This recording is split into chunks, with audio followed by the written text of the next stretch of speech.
Good evening.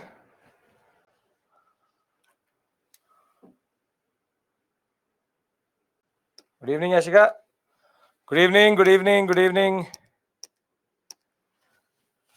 Good evening, Ankita, Srinivas, Raveen, Aditya. Good evening, Ishandor.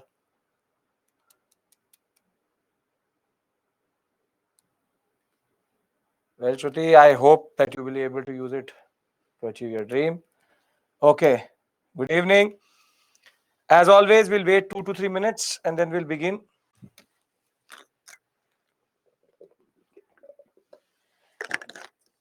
Pushpendra Nehru's two conditions were that if you want us to be part of the war cabinet, then you have to give us a concession, tell us what is your war aim, and most probably responsible government or some form of concession as of right now, and Lilithgo rejected it. Yashovarman, just create an acronym. It should not be a problem. Only 5 names. Pankaj, don't worry. I'll do that. Good evening. Good evening. Chaluvadi, let's see if we get independence today or not. Plan is to give India independence. If not tomorrow, first 10 minutes itself.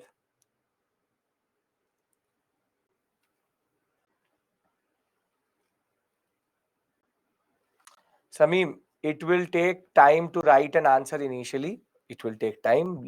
As you practice, it will start to go down.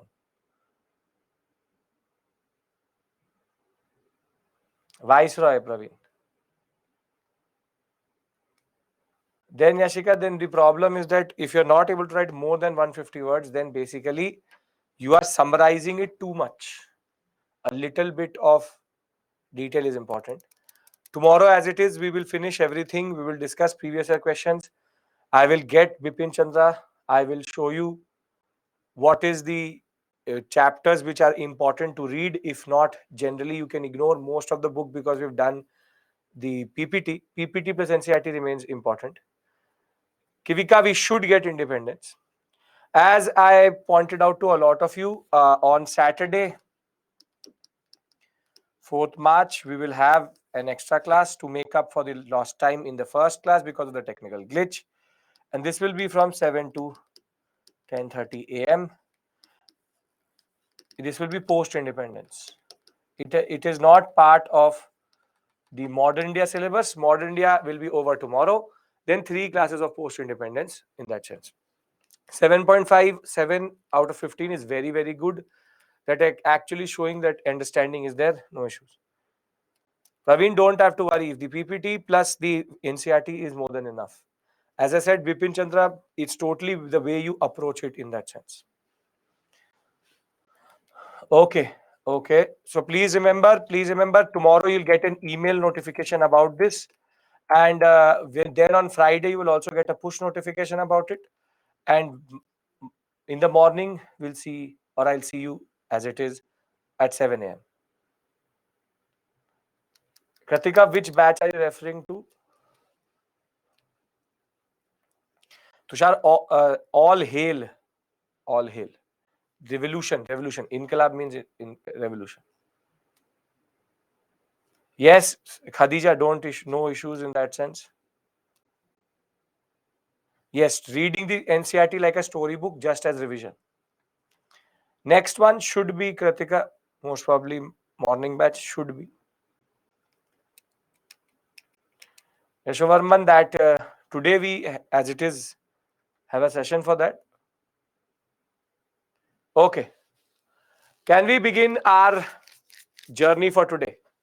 I'll talk about Vardha, I'll talk about what we did yesterday, 10-15 minutes, and then we'll move forward. Yes. Okay. Now, what did we do yesterday? We discussed quite a lot of small things, but a very important question with regards to Bose and Gandhi. But our last discussion was that the Second World War had started.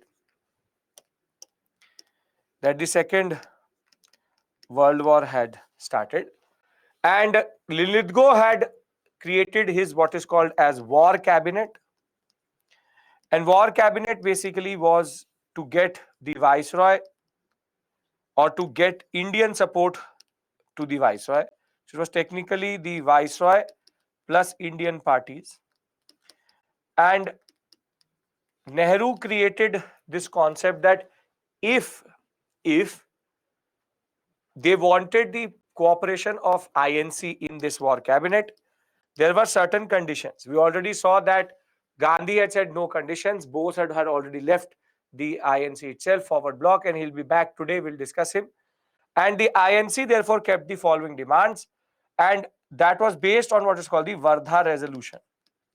But the Wardha Resolution was basically an CWC meeting plus other important personalities. And they came to the conclusion that in order to join the war cabinet, what basically is important is that you give us some concessions, and the concession should be you tell us your aim after the war, and you also give us some form of change in the executive council, in the executive council right now. So you have to show us that you really mean what you actually say.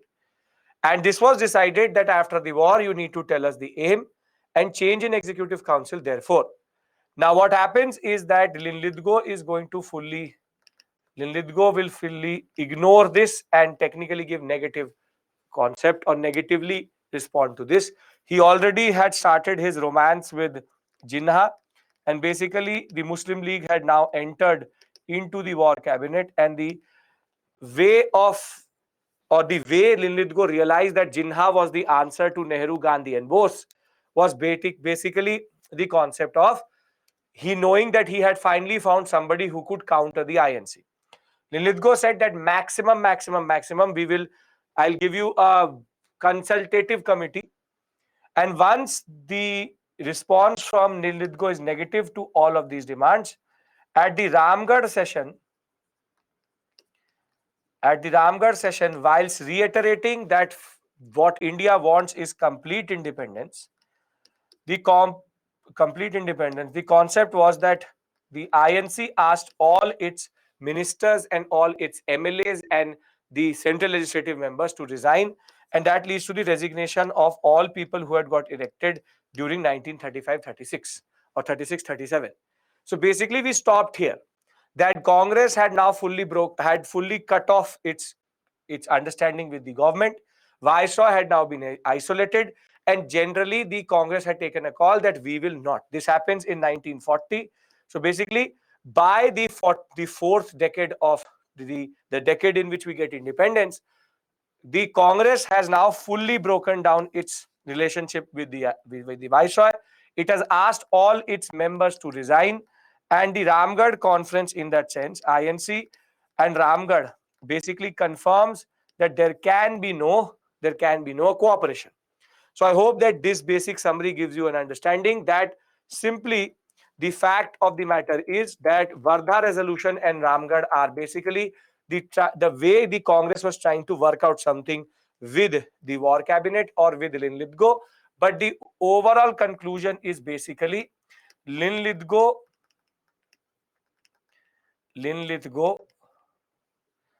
doesn't really care.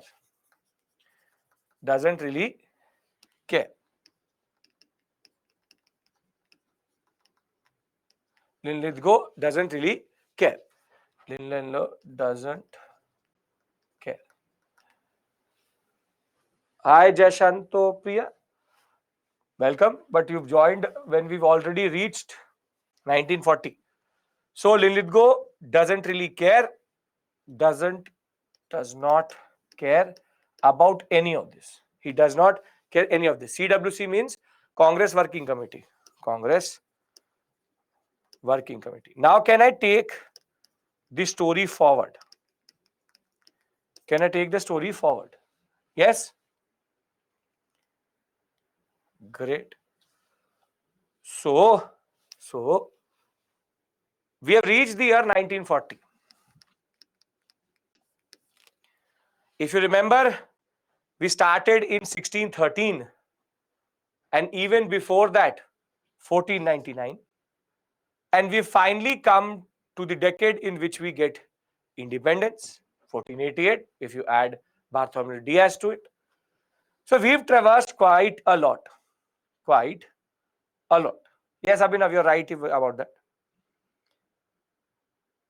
And now this decade, which is called 1940 to 47, you need to understand one thing very, very clearly. I will discuss August offer. August offer is not known as Ramgarh session. Ramgarh session is Ramgarh session. August offer, I'm telling you. I'm going to tell you. Wait. Now, this decade, which is called 40 to 47, whilst 1885 to 1915 is called moderate, and from 1915 to 1885 to 1905 is moderate, and 1905 to 1915 is extremists, and 1915 to 1940 is considered Gandhian phase. This period of 7 years, basically, it's the era of people's movement. Gandhi really had no real control. Gandhi had no control over most of the events. Over most of the events. And that you will see after the Quit India movement. The Quit India movement. So this 7 years basically are considered very, very important and very, very organic, meaning people will start to appropriate the concept of nationalism and develop their own conception of nationalism. Now, what I need to discuss with you first is what was happening in the war, because that has a very important bearing on what is going to be offered to India in the next 3 years, 40, 41 and 42. So can we discuss what is actually happening in the Second World War? Because that context is very, very important. Everybody is here. Everybody understands what we are doing. We reached Ramgarh. We've reached 1940. Simply what has happened is that the British Prime Minister, who is Churchill at this point of time, and the Viceroy are not ready to negotiate. And the way this next offer is going to come, you need to understand the concept of the Second World War. So in the Second World War, and I will teach this quite a lot. I'll give you the timeline, Labdi, not right now. Once I've covered till we call Cripps mission. The Second World War, basically, when I'll teach you in world history, a lot of detail with regards to that. But there are phases in this war. Between 1939 to 41, it's Germany, Italy and Japan versus Britain, France, the USA and the USSR. Now, the period between 39 to 41 is basically when Germany had an upper hand in the war. Hitler at this point of time was dominating left, right and center. The simple point of the matter was that Germany, nobody had an answer to how Germany was fighting at this point of time. And 1942 is the year of the Japanese. Which is the Japanese will start to dominate in Asia. So, Lokeshwaran will talk about that. Japanese will enter via Pearl Harbor. That's a separate issue altogether.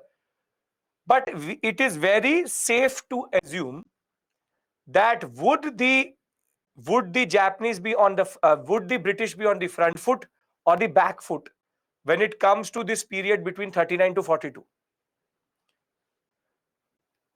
It would be on the back foot. Basically, it's more or less getting dominated by the Germans and later the Japanese. And I'll discuss the Japanese context also. But what is even more important is that Britain has an ally called the USA, the United States of America. And the US was very clear about what Britain was doing in the war. And whilst Churchill, who's the prime minister,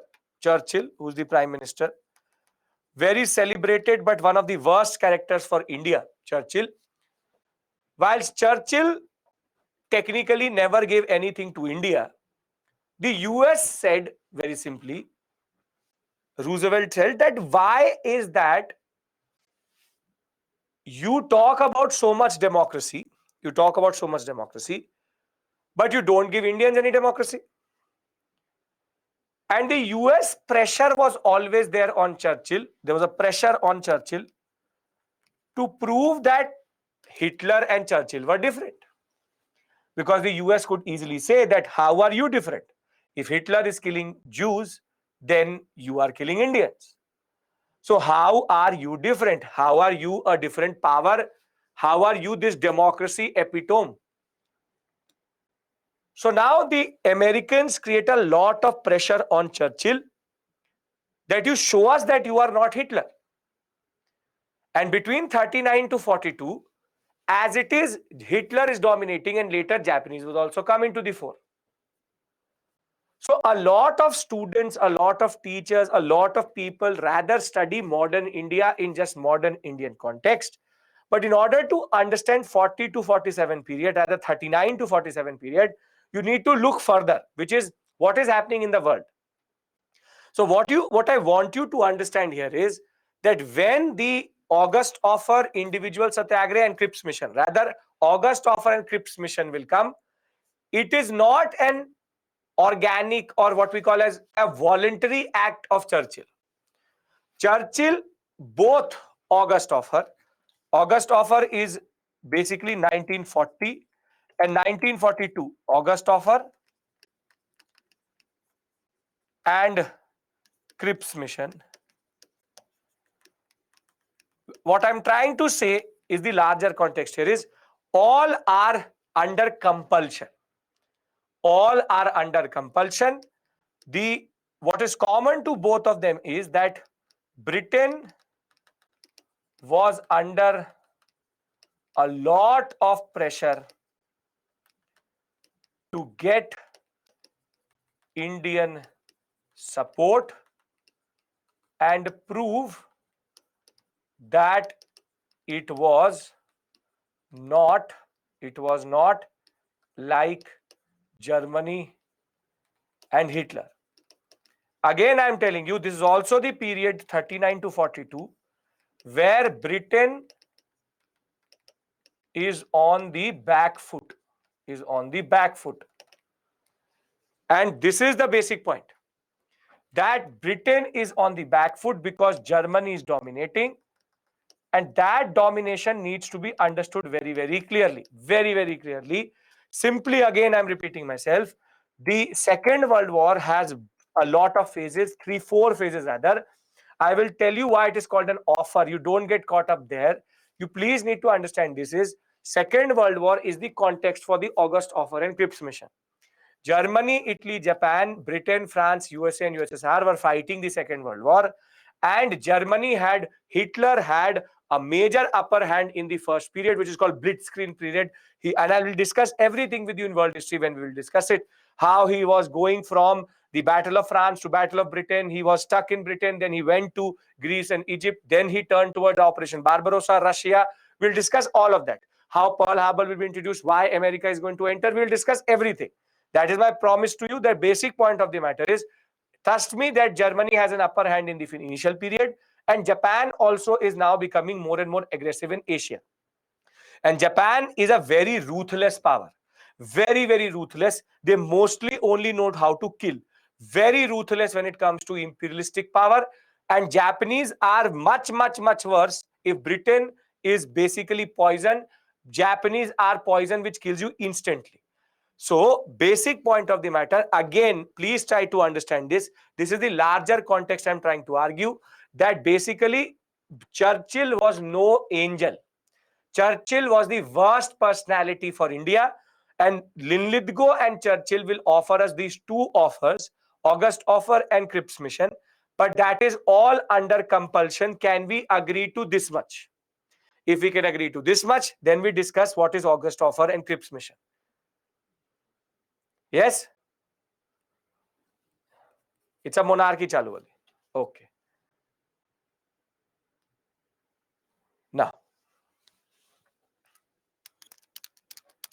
Now, what is August offer?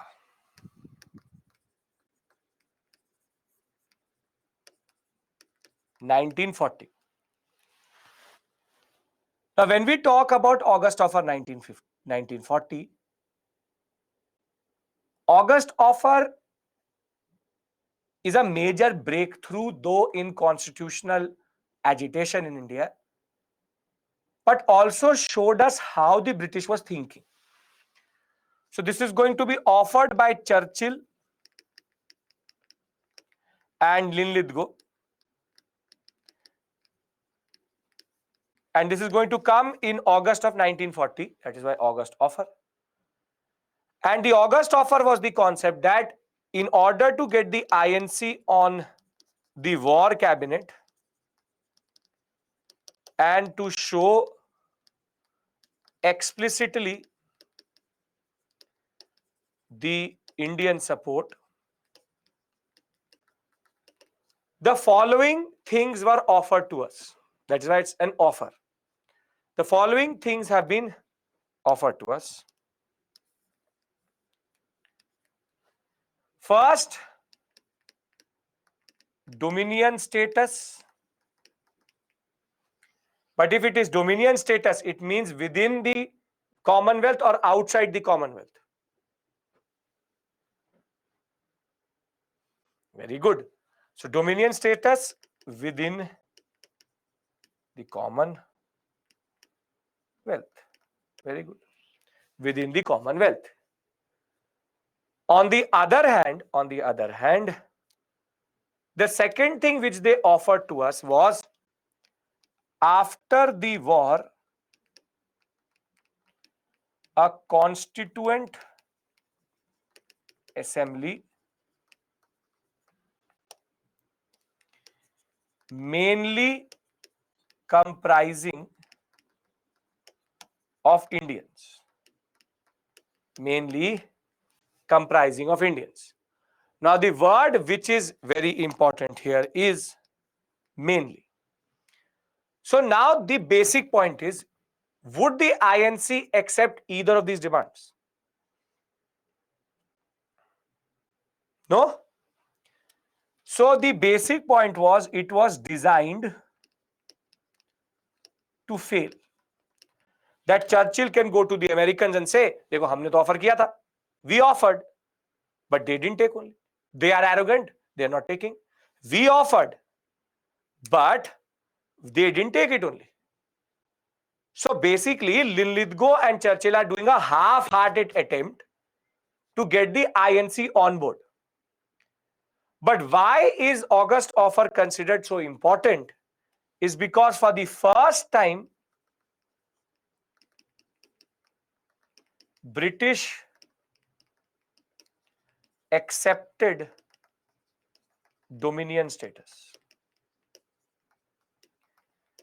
Before this, never ever did they accept the concept of dominion status, and they also were ready to give us a constituent assembly. But the problem is the word mainly. But the problem is the concept of mainly. I'll discuss that, Harsh. Don't worry. I'm just going to discuss that. Cripps mission is a major difference in that. I will discuss that with you. Now, what does mainly mean? First is Ramgarh session, then August offer. Now, you tell me one thing. One is, or 2, 3, 4, 5. How much is mainly? How much is mainly? Irwin said that he will give it to us. It was given to us for the first time. Basic point is, mainly means that it does not have all Indians. So this mainly could mean one Indian, could mean 10 Indians, could mean anything, could mean anything. It's a vague statement. It's a vague statement. Dominion status within the Commonwealth would mean that basically India gets partial freedom within the British Empire. The ultimate executive, the head of state remains the Queen or the King of England, and we get responsible government or a prime minister, which is technically partial freedom. So, very simply, August offer was a designed to failed offer because Linlithgow knew and Churchill knew that basically the Dominion status will never be accepted by the INC. And they said Constituent Assembly mainly comprising of Indians. Now, mainly word is vague here. It can be 1 Indian, it can be 2 Indian, it can be 50 Indians. The basic point is it could be anybody. It's an eyewash. It's a drama which Churchill and Linlithgow are doing.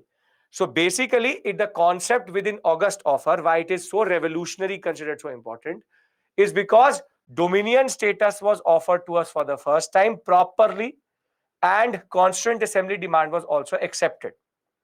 But here there are two major problems. First, within the Commonwealth, and second, which is the concept of having this basic system in which the Constituent Assembly is mainly Indian. Is this making sense? What does the August offer actually offer? Yes, in a preamble of a Dominion country, sovereign world will be absent. Yes, perfect. Right. Now, Congress obviously is going to reject it. Congress rejects it.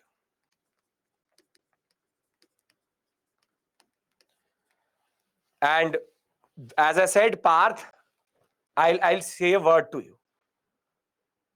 When you will give the paper of UPSC, it will mainly consist of history. Now, what does this mean? You tell me, what does this mean? Will all questions be history? Or there will be some questions of history? Or there will be one question of history? Isn't the word mainly a vague statement? It basically is that mainly would mean a body which is made out of mainly Indians. Now, your conception of mainly could be different. My conception of mainly could be different. So, very simply, Nehru and Congress, the Gandhi is not in the picture right now. Nehru and Congress very strongly reject the August offer.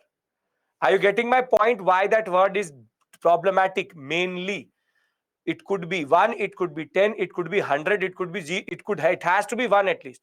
But the Constituent Assembly mainly of Indian means that there are Britishers also.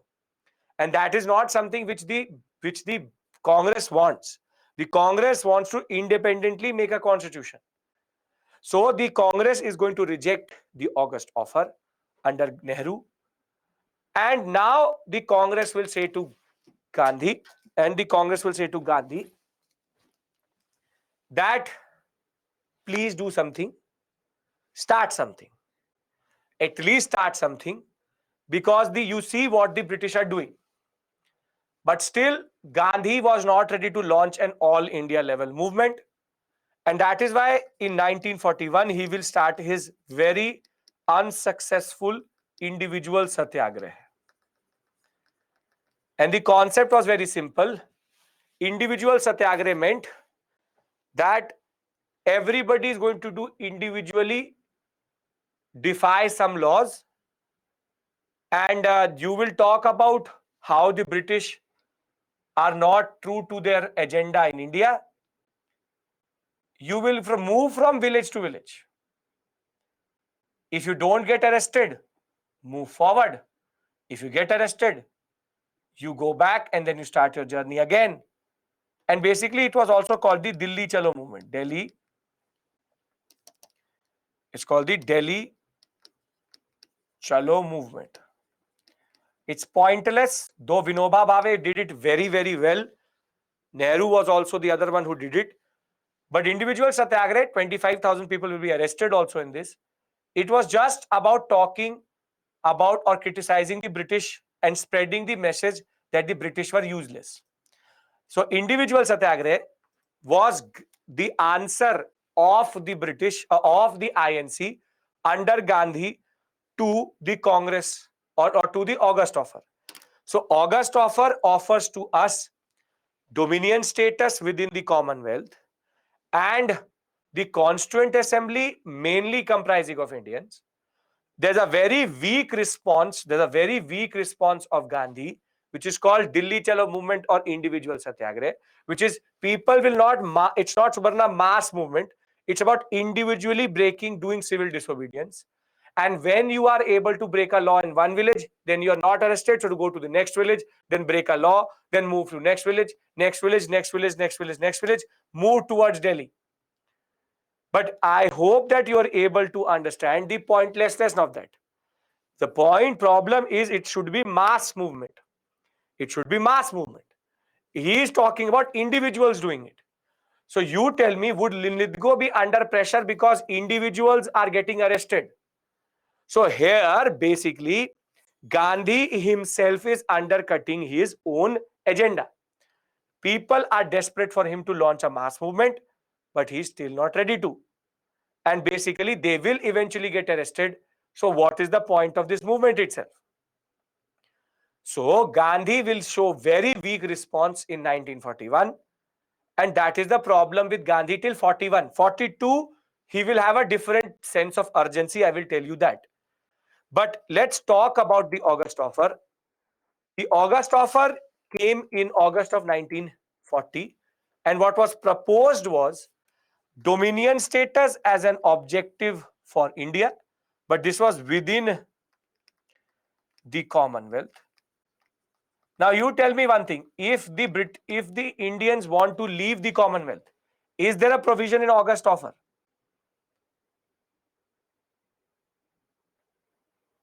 There is nothing. Perfect. Now hold on to that information. Expansion of Viceroy's Executive Council, which would have a majority of Indians. Now you see, majority of Indians, mainly Indians. Setting up of a Constituent Assembly after the war, where mainly Indians would decide the constitution according to socio-economic, political. Commonwealth means the empire, the British Empire. It's a fancy word. It's a fancy word for basically the empire. Political conception subject to fulfillment of the obligations of the government with regards to defense, minority rights, Indian services. No future constitution without the consent of minorities. Now, this is a very dangerous line. This is a very dangerous line which Lithgow introduced. Tell me, Lithgow's constitution to be adopted.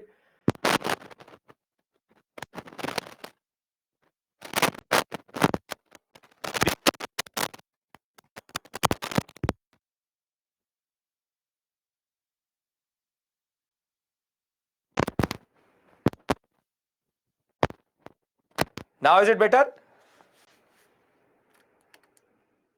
Yes? Okay. Now I was saying, you need to tell me who made this provision and added it to Lithgow's document. Very good. Jinnah. Jinnah. Because now you see the British have started, yes, I like the word second wife. The way the British are now playing it is minorities issue needs to get solved. Which is that if the minorities don't consent, we will not have a constitution. Now, this is the basic provision, as I showed you here. The basic provision, dominion status and Constituent Assembly, mainly of Indians. Now, response was very standard. Congress rejected August offer. Nehru said that dominion status was dead as a doornail concept itself. It's basically rusted and it makes no sense. Gandhi said that the declaration had widened the gulf between the nationalists and the British rulers. Muslim League liked the fact that it had a veto with regards to if there's a deadlock. The Fact is, for the first time, the Indian tried the dominion.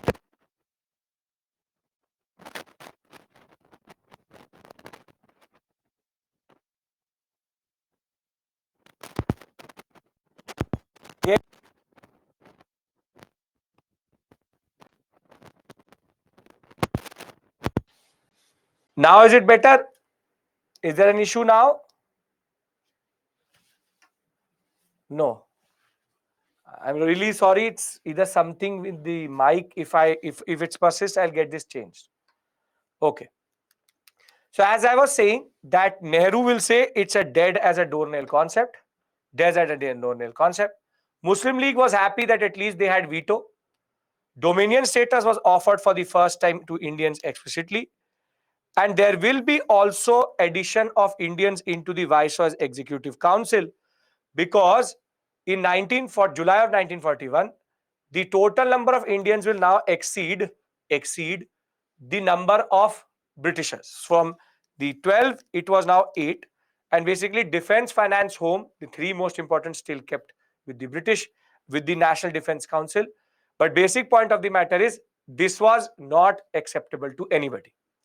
Now, the Congress response to this whole story is going to be what is called as individual satyagraha. It's called individual satyagraha.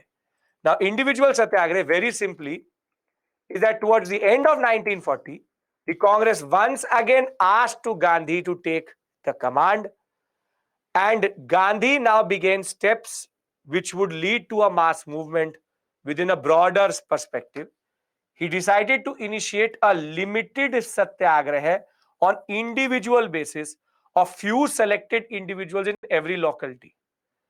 The demand of satyagrahi would be freedom of speech against the war through anti-war declaration. If the government did not arrest the satyagrahi, he would only repeat it and move to the next village and march towards Delhi, thus creating the concept of Dilli Chalo movement. Vinoba Bhave was the first to do it, then Nehru. However, by May of 1941, though 25,000 people had been convicted for individual civil disobedience, this movement was more or less useless. Now I need to discuss the most important concept: veto assurance to Muslim League. Means that minorities now technically have a rope to the neck of the constitution. If the minorities don't want it, it will never happen. Now please again listen to me very, very clearly. What have we done till this point?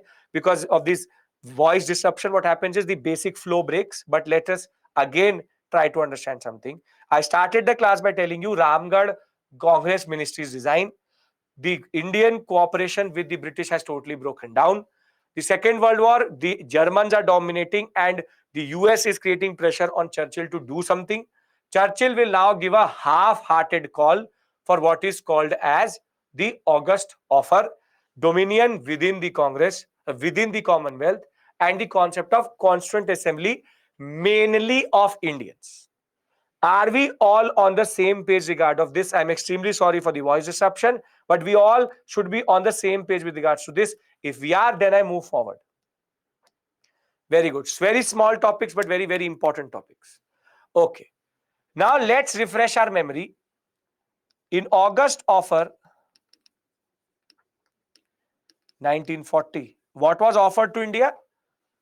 Dominion. Now this is a very important slide for your preparation, so please pay attention. Within the Commonwealth. Second was Constituent Assembly, mainly of Indians. Minorities have the call on constitution. Issue has to be resolved before constitution comes out. Again, Shivam, CWC will informally call for the resignation, and at Ramgarh they will formally go with it. So I know what you're saying. Informal CWC, it's not a session. Ramgarh is a session. So there are three basic points: dominion status within the Commonwealth, Constituent Assembly mainly of Indians. Here the words which are important is within, mainly, and minorities have to be resolved. Anybody has any issue here? Why USA pressurizing British for India? Because Indian support was important, and the British would argue basically that we are fighting for democracy, so they needed to prove it. Okay. So, very simple point: dominion status within the Commonwealth, mainly of Indians, and simple point: minorities have a call on the Constitution. Very simple point: any issue or any minorities clause has to be resolved before the Constitution could be given. This is basically Jinha putting this point into the August offer, that if Muslim issue is not solved, Constitution will not go ahead. Are we able to understand this? Because these are the exact words which the UPSC will use in the examination. We all are clear about August offer, yes? Okay. Now, minorities, who, sir, who called minorities? Minorities could be anybody. Could be anybody who is not INC. Could be anybody who is not INC. So it could mean Muslims, it could mean Sikhs, it could mean depressed classes. According to them, they are also minorities. Everything. You remember, why did the second roundtable conference get stuck? Why did second roundtable conference get stuck? Sachin, because they know that INC needs to be stopped, and Muslim League was being cultivated by Lilithgo against INC. It got stuck because of the depressed class issue of separate electorates and the minorities pact. So from the second roundtable conference, the British learnt one thing, which is that we can use this minority clause to break down any relationship. So the August offer very simply has offered to us three clauses which we don't accept. I am repeating this for the third time. Is this clear? This is conceptual clarity. Nothing here. Very important for your examination. Yes? Very good. Now comes the Cripps mission. It's called the Cripps mission, which was sent in 1942. It's named after the person who came to India, Sir Stanford Cripps. Cripps was now sent with the following mandate. The Japanese have entered the war.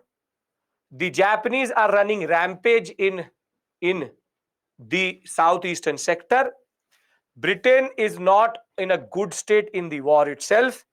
America just has entered the war close to 6 to 7 months back, and America is creating pressure on the British to show that they are better than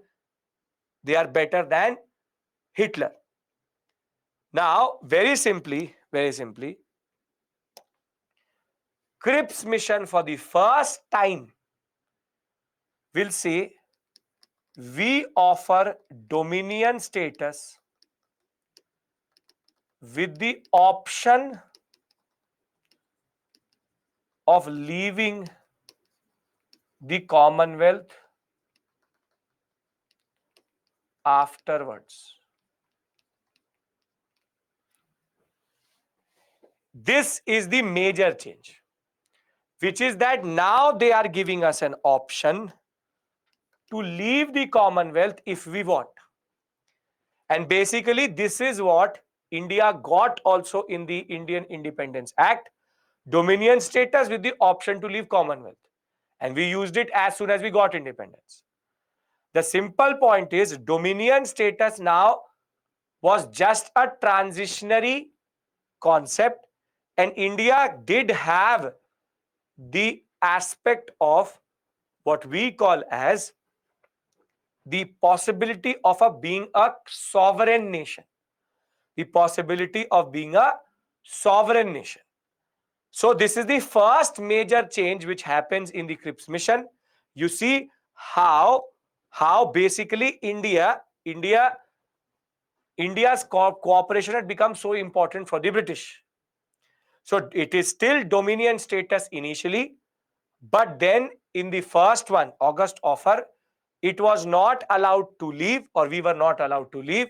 In the Cripps mission, we are allowed to leave. We are allowed to leave. This is a basic point you need to understand, which is we have the right to leave the Commonwealth. Is this clear? Yes? Is this point clear? Very good. Now, the second, sir, it means dominion status is remain right. No, Basavaraj, we are a sovereign country today.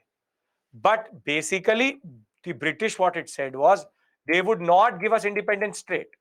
India would get first dominion, and then India would choose to become a sovereign country, rather than India created straight away as a sovereign nation. Are you getting my point? It's just adding one more step of dominion, right? Okay. We did not accept. I will tell you why we did not accept Cripps mission. Now, the next provision is also very nice. It's a cumbersome process. It's a messy process. You will see. The next offer was Constituent Assembly comprising of all Indians, and it would be elected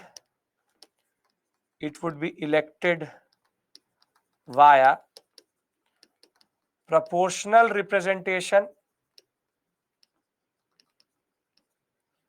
from provinces and nomination of representatives from the princely states. Now, this is again a major point. Why we not left the Commonwealth, Tushar? We did leave the Commonwealth. We are today not a part of the Commonwealth as a sovereign. We are a part of a Commonwealth as a sovereign nation. Now, this is a very major change. Constituent Assembly, all Indian. And how would the Constituent Assembly be elected?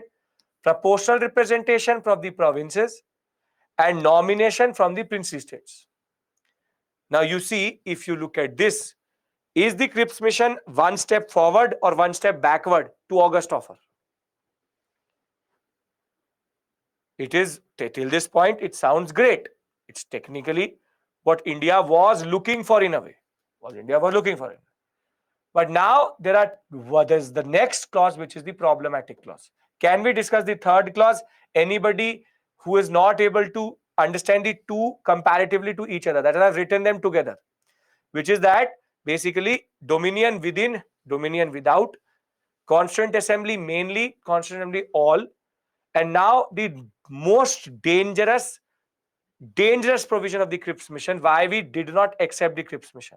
Can we discuss the Cripps mission third point? Very good.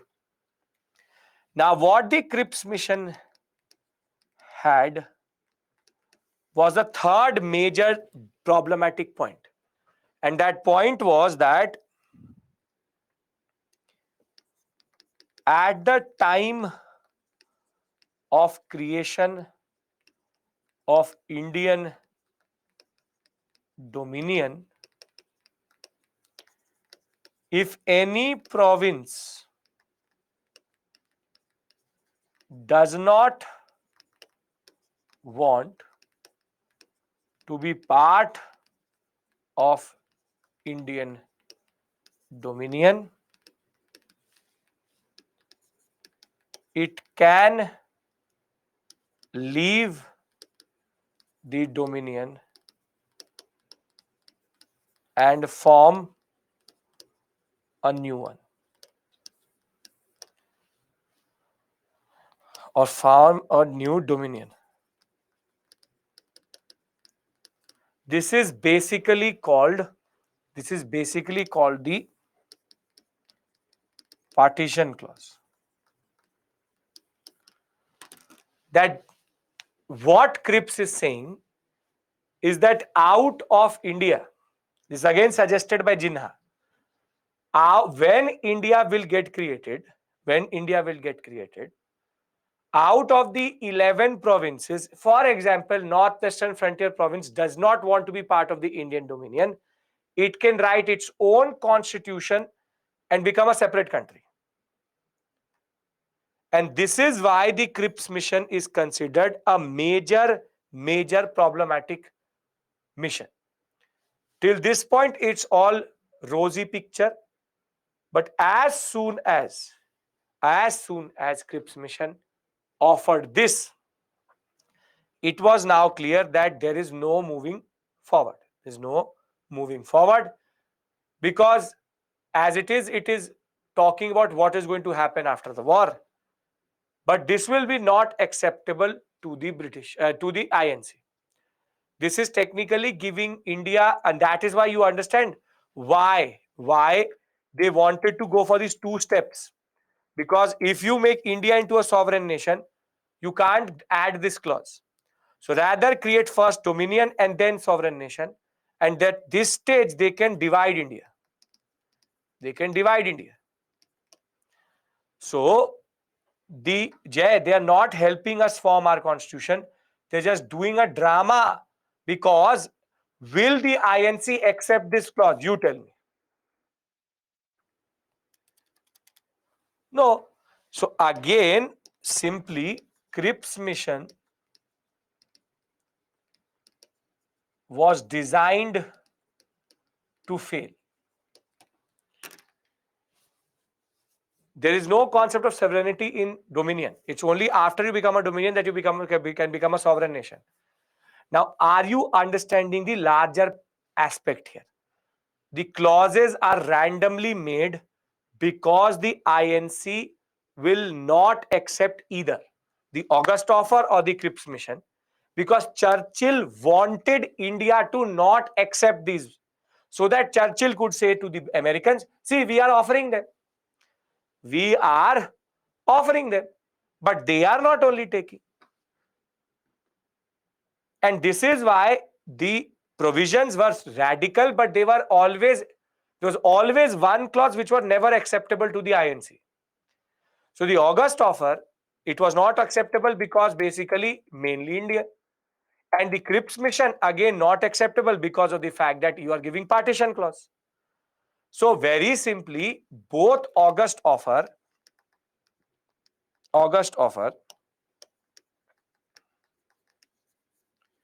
and the Cripps mission were designed to fail.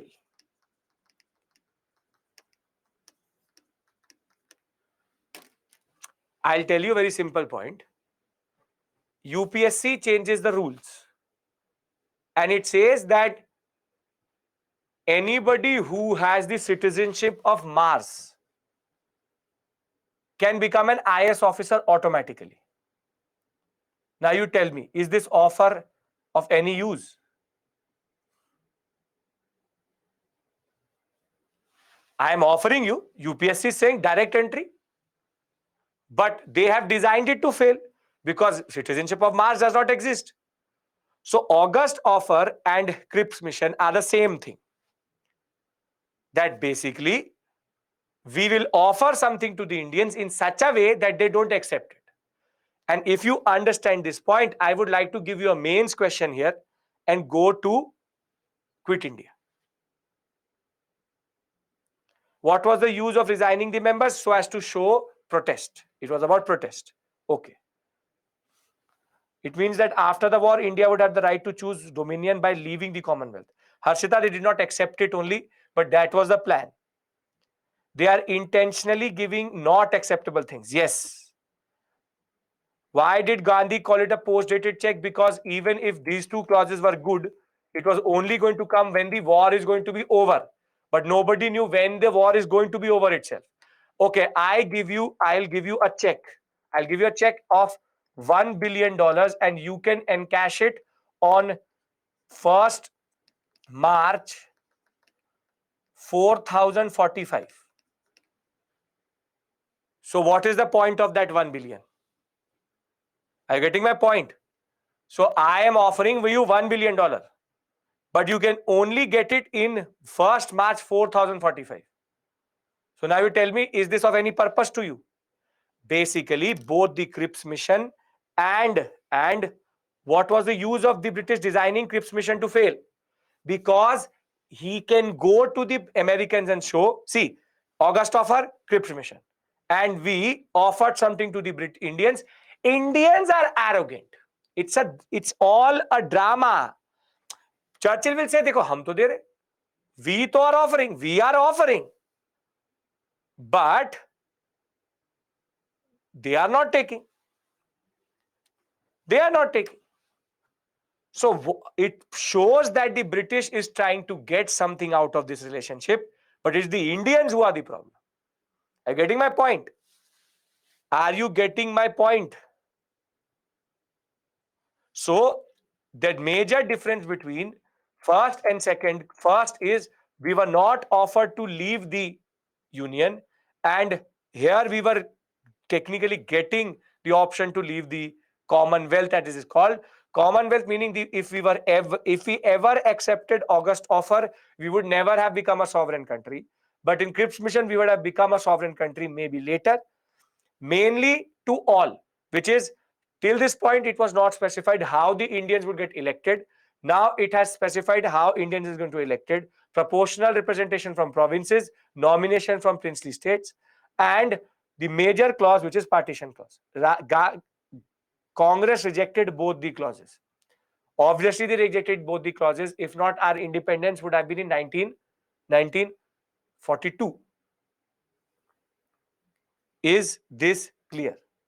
Is this clear? Please tell me, because then I give you mains question, we read it out and we end this section. Okay, because we have very interesting topics. Quit India, then what is called the Desai-Liaquat Pact, and then INA. Okay, I have to give you the timeline also. Right. Mains question.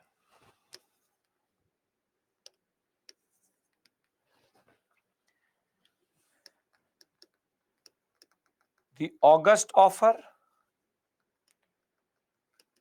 and the Cripps mission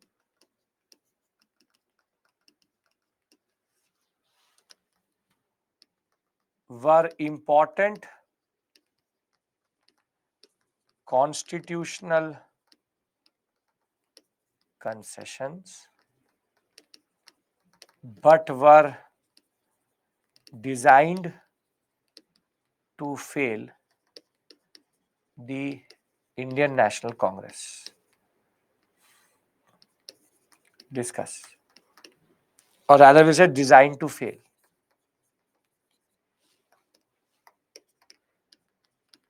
Can you write this answer?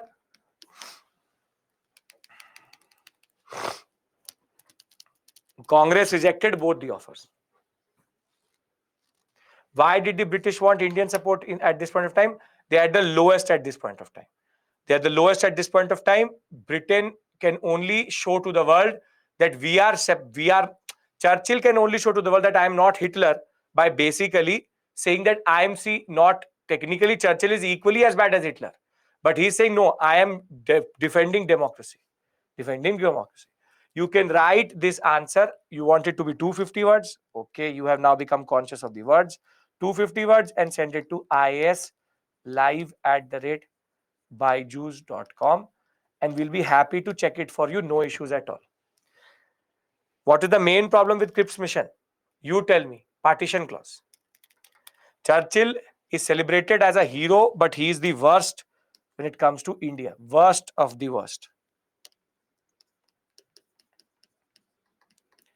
Okay. Now, in March of 1942, a mission headed by Stanford Cripps was sent to India with constitutional proposal to seek Indian support for the war. Why Cripps mission was sent? The British reverses in Southeast Asia, the Japanese threat of invading India had become real and very crucial to protect India and have Indian support. There was also the pressures from the US, USSR, China to seek Indian cooperation so that they could show to the world that they are different. And very simply, what are the main proposals?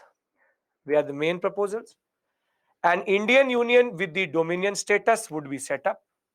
It would be free to decide its relations to the Commonwealth and free to participate in the United Nations and other national bodies. The UN was being conceived at this point of time by the Allied powers. So they're talking about the UN in that sense. Though the UN will not come into existence in not before 1944, but they are still thinking about it. So this means dominion, free to leave it.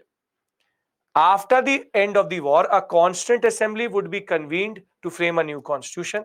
The members of this assembly would be partly elected by provincial assemblies through proportional representation and partly by nominated by princes. The British government would accept the new constitution subject to two conditions. Now, this is where it starts to go south. Any province not willing to join the union would have the separate constitution and can form a separate union. And the new constitution would be negotiated as a treaty to effect transfer of power and safeguard religious minorities. In the meantime, defense of India would be in the hands of the British, and all powers of the Governor General will remain intact. And basically, this is where these are the problematic aspects. These are the problematic aspects. Thereafter, how did the proposal differ from anything else in the past? I hope you understand proportional representation. Anybody who wants me to explain proportional representation? Anyone? You want me to, okay, you want me to understand or make you understand proportional? See, in India, remember, we basically, give me 1 second, let me get a slide. In India, we follow today what is called first past the post system. So if A, B, C are contesting elections, there is A who gets 10 votes, B who gets 10 votes. So how many votes does C need to win this election? He needs 11. He only needs one more than anyone else. This is called first past the post system. That the person wins the seat if he is able to cross the finishing line first. So any candidate can any amount of vote share, it doesn't really matter. It's about winning against your rivals. Proportional representation rather is the concept that if there are 100 seats, party A, party B, party C, this is party A, party B and party C get 20% vote share, 30% vote share and 50% vote share. Then basically out of these 100 seats, 50 would be given to C, 50 would be given to C, 30 would be given to B, 20 would be given to A. You get seats in proportion to your vote share. Seats in proportion to your vote share. So, are we now able to understand what is the concept of proportional representation? India today follows in the general elections first past the post system, and the proportional representation concept is vis-a-vis. We use it in technically the election of the president, the single transferable vote and proportional representation, but that is not what I'm teaching here. You understand basic point? You understand basic point? You get seat via proportional representation as per your vote share. Okay, very good. Now, how was this proposal different from before? So the constitution was solely to be made by Indians now. So not from mainly to all. A concrete plan for a constituent assembly. India would be allowed to share administration in the interim period. However, this is considered the blueprint for the Indian partition because the provinces can form their separate constitution and India would be free to withdraw from the Commonwealth. So everything is written in the PPT. Don't have to worry in that sense. Now, the failure of the Cripps mission basically was that it was not able to satisfy either the Indian nationalists or technically become a major force with regards to propaganda against the US. Cripps generally had what a very rigid attitude, take it or leave it if there's a deadlock. There was no clarity who will be given power, when will it be given power, if there's a transfer of power. Churchill and Lithgow made sure, along with the Commander-in-Chief of India, that Cripps' efforts were undercut, and talks will break down over the Viceroy's veto also. That can the Viceroy veto everything? Yes, he can. So very simply, Congress said that we will not take anything less than complete independence. Representation should not be of nomination via the princely states. Everybody should be elected representative. Princely states should not be asked to leave, or the concept of partition clause should not be there. And very simply, transfer of power should be immediate, and there is absence of any concept of real defense. And the Governor General supremacy was retained. Therefore, the demand of Governor General was technically not acceptable to anybody. That he retains everything till the war is there. Nehru Azad were the official negotiators. Gandhi called it a post-dated check. Nehru pointed out that the existing structure and autocratic powers would be remaining, and the viceroys, basically livid followers, and his canteens and everything would be the way it is. Basically, he has his all of his power, and we wait for the war to be over. That is why post-dated check. League had a problem in the single Indian Union concept, did not have the machinery to create a constituent assembly for the things which had acceded out, and the proposal denied Muslims the right to self-determination and creation of Pakistan. That is the basic point. That the demand for Pakistan was not explicitly given by this point of time. Now we move to the next most important 1942 event, which is called Quit India. Now, all what I've written in the PPT as points, those are heavy points out of books. That is called what is called formal language. If you don't understand the formal language, but if you understand the basic point which I'm trying to make here, then what is going to be the basic point that is going to come in the examination? UPSC will not pick up the line and give it to you, but I hope you can recognize the difference between these two. August offer, Cripps mission, and why Cripps mission failed. Yes? Yes, yes, yes. Yes. Can I move to Quit India? Once Quit India is over, we take a break. Okay. So I hope everybody is following me, because these are very small events which are happening at this point of time in India. Yes? Okay. Yes, Khadija, you should be.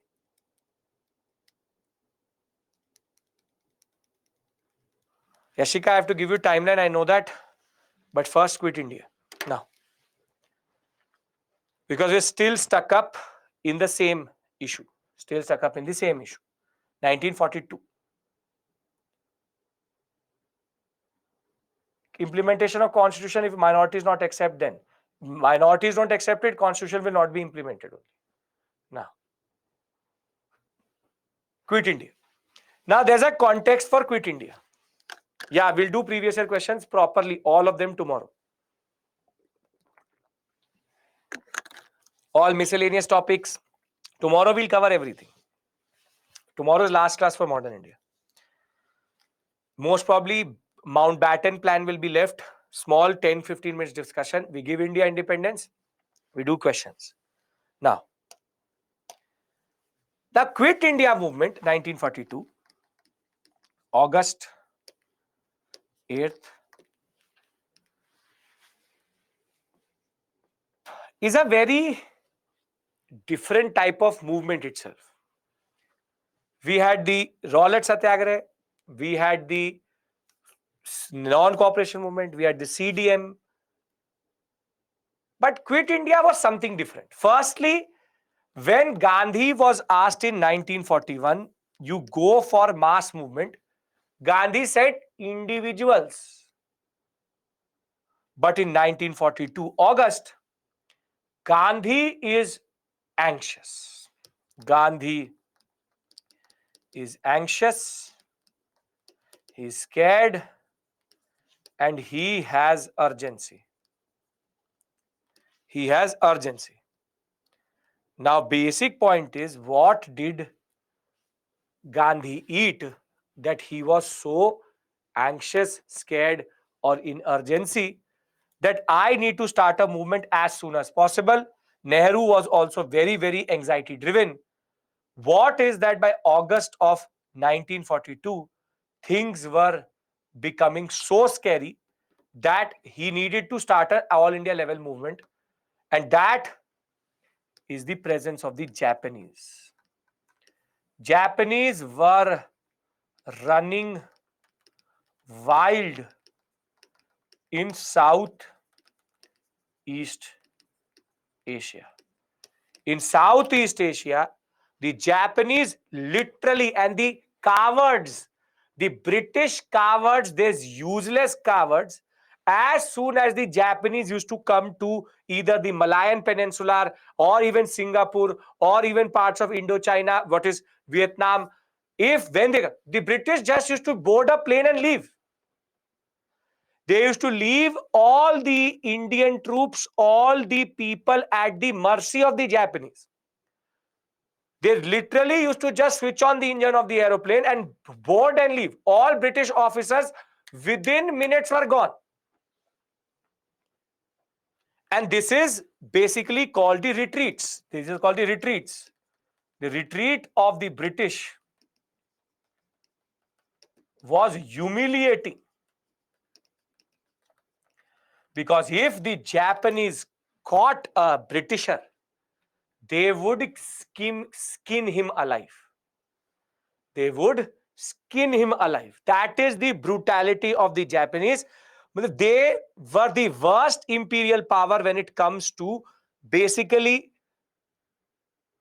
prisoners of war. Japanese prisoners of war were literally skinned alive. Skinned alive means chamdi uderadam. This is the level. This is the level of harshness the Japanese actually were known for. Ruthless power. And Gandhi and Nehru could see that the British are just leaving. The British are just leaving. The Japanese bomb, British board a plane. Bye-bye. You see what you need to do with the Japanese. And now Gandhi became baffled. Gandhi became baffled. He now started to say that what is the guarantee that the Japanese come to India and the Viceroy is on a plane to England? And Viceroy says, you manage. You manage. The possibility of a Japanese invasion of India. Japanese invasion of India, the possibility was real. Was real. And now this becomes the context for Quit India. This becomes the context for Quit India. That basically Gandhi and Nehru were technically anxious and scared. What if the British just randomly leave India to the helm of the Japanese? The Japanese were aggressive, and the Japanese and the British are on the two other sides of the war. So why would the Japanese come to India? You tell me. Because Japanese wanted to take whatever was the British. Hitler had told the Japanese, you enjoy in Asia, you take whatever you can take from the French and the British. So do we understand the urgency here? Do we understand the anxiousness here? Do we understand the scared or the way Gandhi will give up his rhetoric? Individual satyagraha. Let us slowly go to Delhi. Jay, as I said, both are adversaries, are enemies in war. And India is a British colony. British, if they lose India, the Japanese give a major advantage to Hitler. Now, very simply, the context is the failure of Cripps mission. Japanese onslaught in Southeast Asia. Congress now decided to take steps to compel the British to accept the Indian demand for independence. The simple point of Gandhi was, leave us to our own fate. You don't have the capacity. Japanese are running, rampaging. You do. You give us independence. We'll figure it out with the Japanese. What Gandhi feared was that it cannot be that we go out of one independence or one movement of independence, that we finally get independence and then we go under the domination of the Japanese. That we get from British domination, we go under Japanese domination. So now Gandhi is basically, he already hated the fascists. He hated Hitler and Mussolini. He is fearful of what the Japanese can do in India. So Gandhi at the Govalia tank on 8th August 1942 will give a call for what is called Quit India. He will call for Quit India. They said, quit India. You go. We'll figure it out. You go, you take the plane right now rather than taking the plane when the Japanese are here. So you take the plane right now, you quit India so that we can figure it out with the Japanese ourselves. We will defend ourselves. We don't need your help. Now, basically, when he will make this resolution on 8th August 1942 at Govalia Tank in Bombay, he will say, give us independence immediately. Either declare the commitment to free India to defend itself against all forces of fascism and imperialism. Basically, the Japanese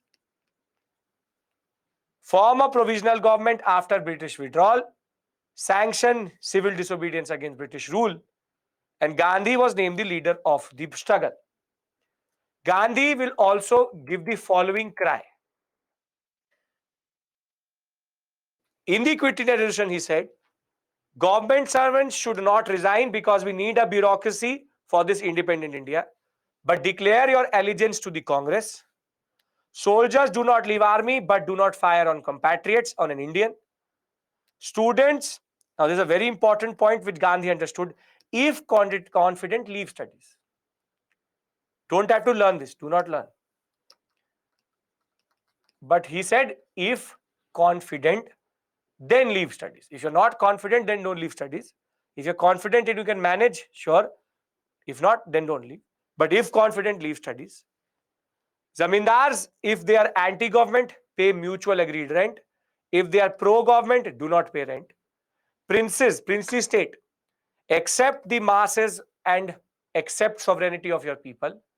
And princely state people, support the ruler if he is anti-government and declare yourself part of Indian Union if he is pro-government. So very simply, he's made a warring cry. But the most interesting thing which he says is this. And this literally has been pro-government means pro the British.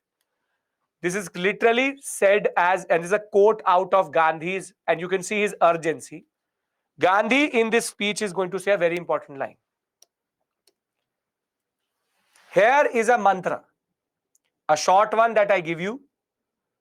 You may imprint it on your hearts and let every breath of your expression on it. The mantra is do or die. We shall either free India or die in the attempt. We shall not live to see the perpetuation of our own slavery or our own slavery again. Now he's technically saying perpetuation of our slavery, first under the British, now under the Japanese. Now a lot of people, who is this mantra?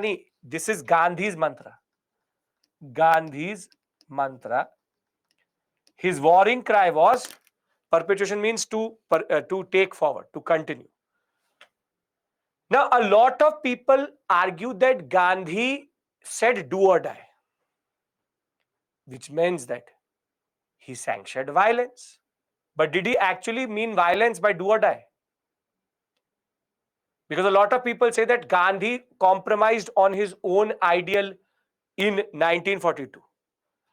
Basically, Gandhi is not literally telling you to go and die. It's a metaphorical way of saying that do or die, put all effort.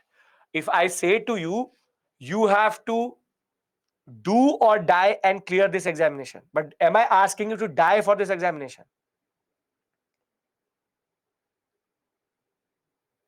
Technically, no. So basically, this is a metaphorical. It's a metaphorical cry, not literally asking to die. Please remember this. Do or die is not Gandhi sanctioning violence, but showing his intent. Showing his intent. So we understand his instructions. Can I now give you a flow chart which you will make in the examination for the features of the Quit India movement? Not a lot, but very interesting in that sense. Yes. So what is the Quit India movement? Now, the most interesting aspect is on 8th August, Gandhi will give this call, and Linlithgow was in no mood to entertain all of this. So on 9th August, every Indian national leader was arrested and taken to jail. And this is the basic point. As soon as Gandhi will go for this call, Gandhi is also picked up along with Gandhi. As soon as Gandhi will say this in the evening, early morning, the British are going to enter and pick up whomsoever is a Indian leader. Nehru will get arrested. Maulana Abdul Kalam will get arrested. Gandhi, as it is, will get arrested. Sri Raja Gopalachari is arrested. Rajendra Prasad arrested. Sardar Vallabhbhai Patel arrested. If I go on to give you the list, every member of the INC got arrested. More than that, INC was banned as an organization. And basically, this movement became leaderless. And this is one of the first most important features of the Quit India movement. Though Gandhi called for Quit India,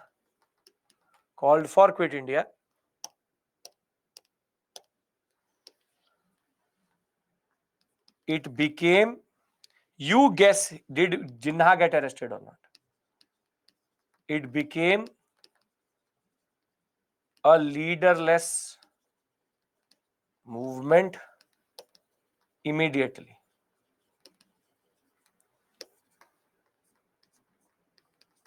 Bose was not in India only. I'll discuss that with you. Bose was not in India. How can you arrest your second wife? So Jinnah obviously not got arrested. You know the British by now. Think like a Britisher. Why would he arrest Jinnah? Jinnah was complying with what he was saying. So basically, one of the most important features of this movement is Gandhi was not there to control it or lead it. Who banned the INC? Linlithgow. Now, can we agree to this point? That basically, if every leader is gone, everybody is gone because everybody is arrested. So, nobody is there to lead it only. Now, tell me one thing. If I was in 1942, 9th August 1942, I woke up and got to know that all my leaders are gone. What would I do?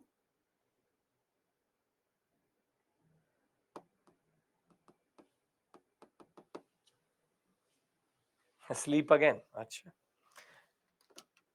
The people lost it. The people lost it.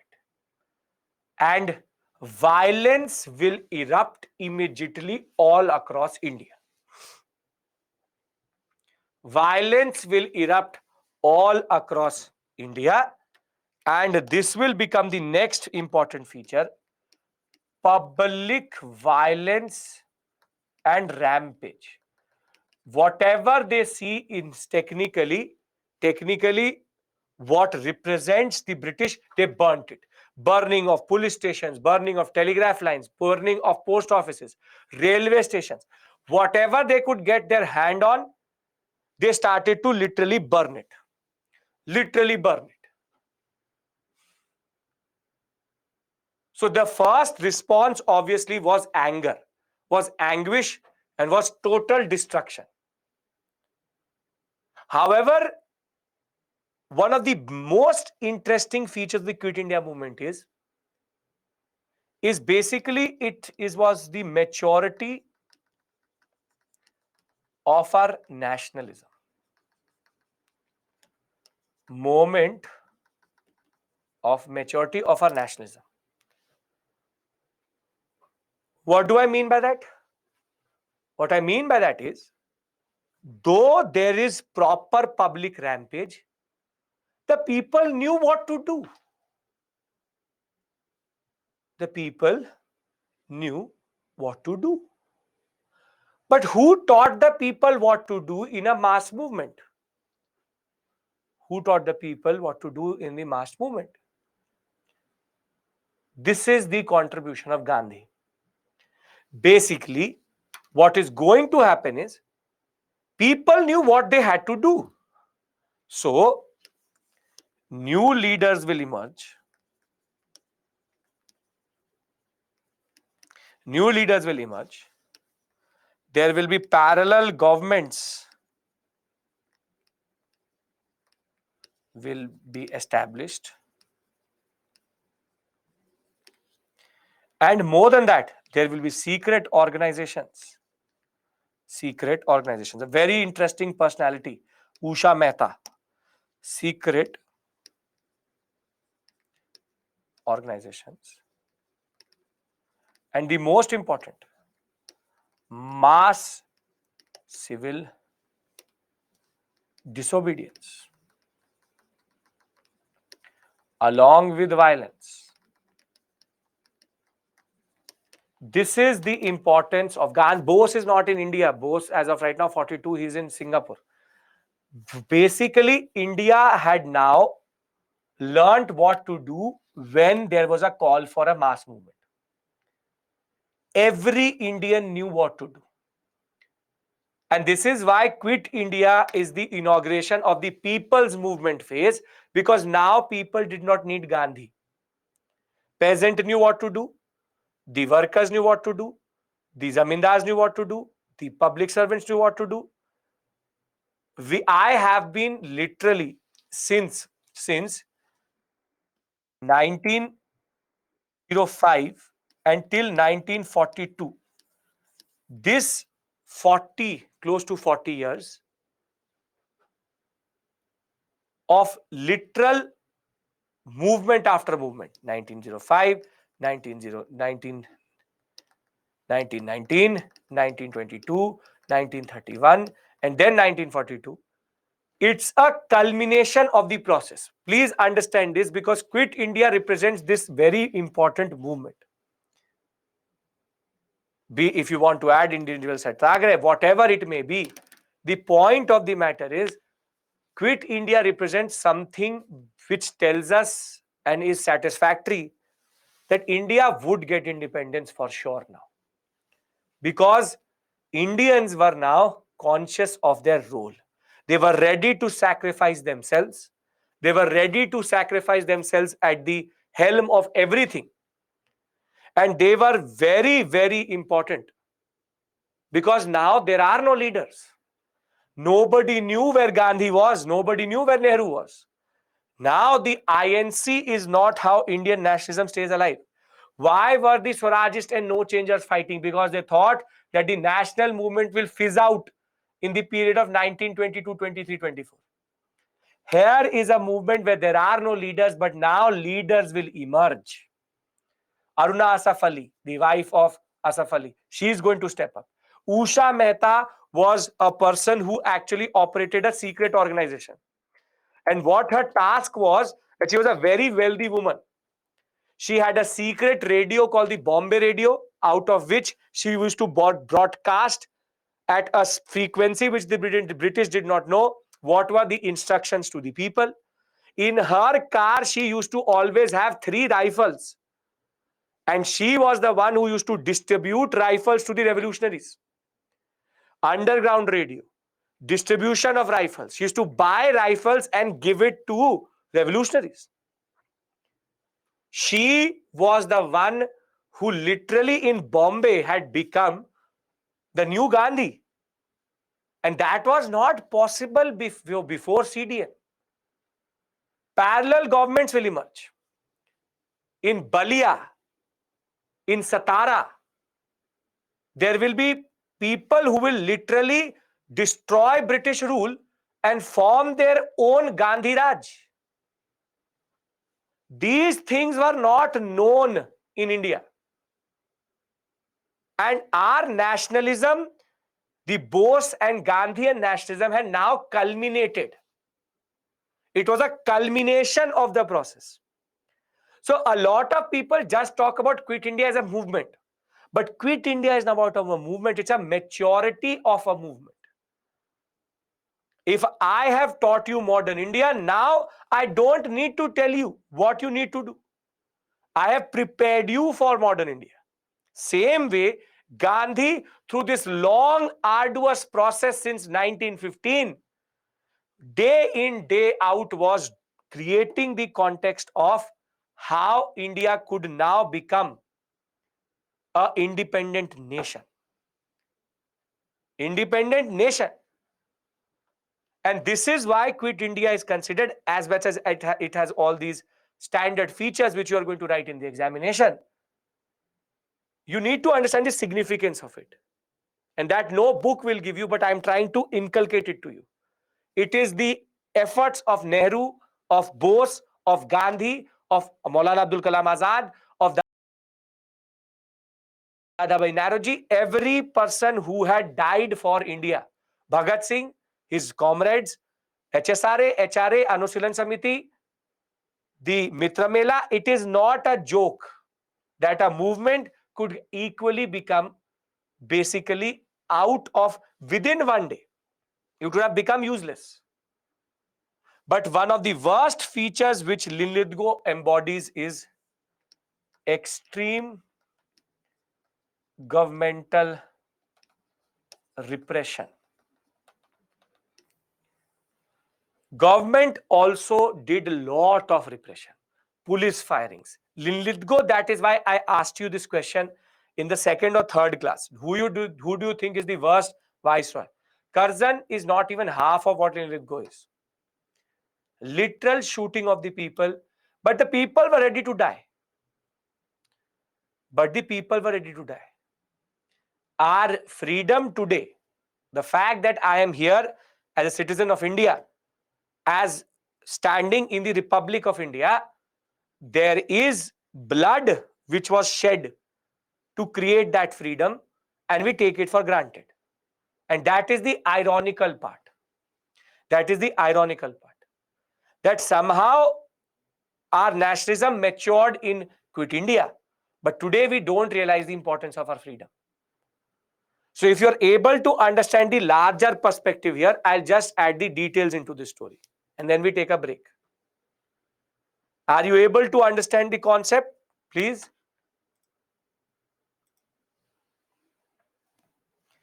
People dominated Gandhi via violence. No, see, now this is the basic point. If you will say that Gandhi sanctioned violence, that is technically not true. Because Gandhi was not there to lead this movement only. That's the basic point. Okay. See, Kivika is an interesting question. Do Pakistanis learn about these movements? The ironical part of, when I used to meet Pakistani historians in conferences, but I went to Senegal for a Harvard University conference.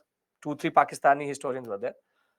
So I said to them very straightforward that your history till 1947 is technically Indian history. So what do you actually write in your history? Pakistan's history till 1947 is all Indian history only. So how do you say that Pakistan has a separate history altogether? Their blood used to boil. There's a satisfaction which I used to get. That's a separate issue altogether. But we used to straightforward say that what alternative history you are going to tell me? Quit India happened and Quit India happened. You can't say that Quit India did not happen. So whenever they try to talk about, see, Hindu-Muslim unity by this point of time had broken down, Sahil. We'll discuss that issue. But this is the basic point. Be it whatever, people are people, that's not the point. The point is, if you start to write alternative histories of India, then what is history of Pakistan? Indus Valley civilization is ours. In a way, everything till 1947 is all ours only. So IVC, be it Maurya, be it post-Gupta, be it Mughal India, everything is India only. So what are you going to write? There can't be a Quit Pakistan movement, right? Are you getting my point? So that's a basic reply which I used to give quite happily to anybody who used to ask me this. What is your understanding of this? I say whatever my understanding may be, your understanding is my understanding. So that is the basic point. You can't have your history should start with 1947 to 1990 or 2023. Right. Okay. So can we put in the details? We'll talk about that, Praveen. The things which are happening in the background. It was not an organized movement. It was not an organized movement. Okay. Shivam, there's actually a mains question with regards to what happens if Gandhi was not there. I'll tell you what to do with that question. Okay. What is the spread? Gandhi had successfully built the tempo through the individual civil disobedience movement, organized ramping and a consistent propaganda campaign. Government, however, was in no mood to either negotiate with the Congress or wait for the movement to launch. Before the Congress could start a movement, the government struck hard. Early in the morning of 9th August, Gandhi and other Congress leaders were arrested and taken to unknown destinations. Congress was once again, like in the CDM phase 2, it had been declared illegal. It was again declared illegal. Now, public will run rampage. The news of these arrests left the country aghast. A spontaneous movement will start everywhere. Left leaderless, without organization, people reacted in any manner they could. The public attacked symbols of authority, hoisted national flag, and basically forced everything on public buildings. Satyagrahis offered them for arrest. Bridges were blown up. Students responded by going on strike in school and colleges, participating in processions, writing and distributing illegal news sheets, and acting as couriers for underground networks. You tell me one thing. Was any of this possible before 1915 or before 1919? That's the basic point. Aghast means surprised. That is the basic point. This is the importance of Gandhi. Gandhi systematically taught people what to do. Workers went on strike in Ahmedabad, Bombay, Jamshedpur, Ahmednagar, and Pune. All over the country were hartals, strikes in factories, school, college, demonstrations, lathi charge. People were fired upon, angered by repeated firing and repression. In many places, the people took to violent actions. They attacked symbols of authority, police stations, post office, railways. Madras and Bombay, or rather Madras and Bengal, were the most affected. And further, there is a lot of underground activity which is done, undertaken by socialist forward bloc members, though Bose is not in India at this point of time. Gandhi Ashramites, revolutionaries, local organizations, all were now going to do activities because INC is not allowed. So they do activities at the underground level. Usha Mehta started the underground radio in Bombay. JP and Ramanand Mishra escaped the Hazaribagh jail to Nepal border. Jayaprakash Narayan formed the Azad Dasta in the terrains of Nepal and trained them in guerrilla warfare. If that was not enough, Ram Manohar Lohia, Aruna Asaf Ali, Biju Patnaik, you have Chota Bhai Puranaik, Achyut Patwardhan, Sucheta Kriplani, and R.P. Goenka, who emerged as the new leadership. You don't learn their names, but you just need to know their names. Learning is not something, knowing is something. They are the new leadership. This phase of underground activity meant that popular morale continued to be directed and was given command and guidance via these new leadership. So I am not asking you to learn it, but basically I am asking you to know their names at least. Sucheta Kriplani is the wife of whom? Of whom? You already know the name. JB Kriplani. Same way, Aruna Asaf Ali is the wife of Asaf Ali. So there is the women who had not been picked up by the police, they emerge as the new leadership. So the simple point of the matter is that all across India, underground activities will begin, and these names are not that. See, Jayaprakash Narayan is still important, and we'll talk about him in post-independence. He's Narayan movement emergency. But the basic point of the matter is, what we need to understand is that there is a new type of flurry. These people were not leaders beforehand, but they emerge as leaders now. And there will be parallel governments. In Balia, Chitu Pandey, this you have to remember, very, very, very important, comes in the examination as match the following. Quite a lot of time it comes. In Balia, under Chitu Pandey, we have a new parallel government which emerged. In Tamluk, Jatiya Sarkar was created, and Jatiya Sarkar, before this, undertook cyclone relief, sanctioned what is called grants for schools, supplied paddy to the rich and the poor both. In Satara, the Parthi Sarkar will be established by Y.B. Chavan and Nani Patil. Longest lasting, for 3 to 4 years, there will be no control of the British over Satara or Balia or Tamluk. They got support from the ruler of Oudh, who was a Gandhian, and he even declared or got a constitution drafted for him, which was basically in a way Gandhian. So village libraries, what is called Nyayanand Mandals were organized, publishing of new campaign data and even new type of literature. Gandhian marriages were organized. Basically, people chose what they wanted to choose as their expression.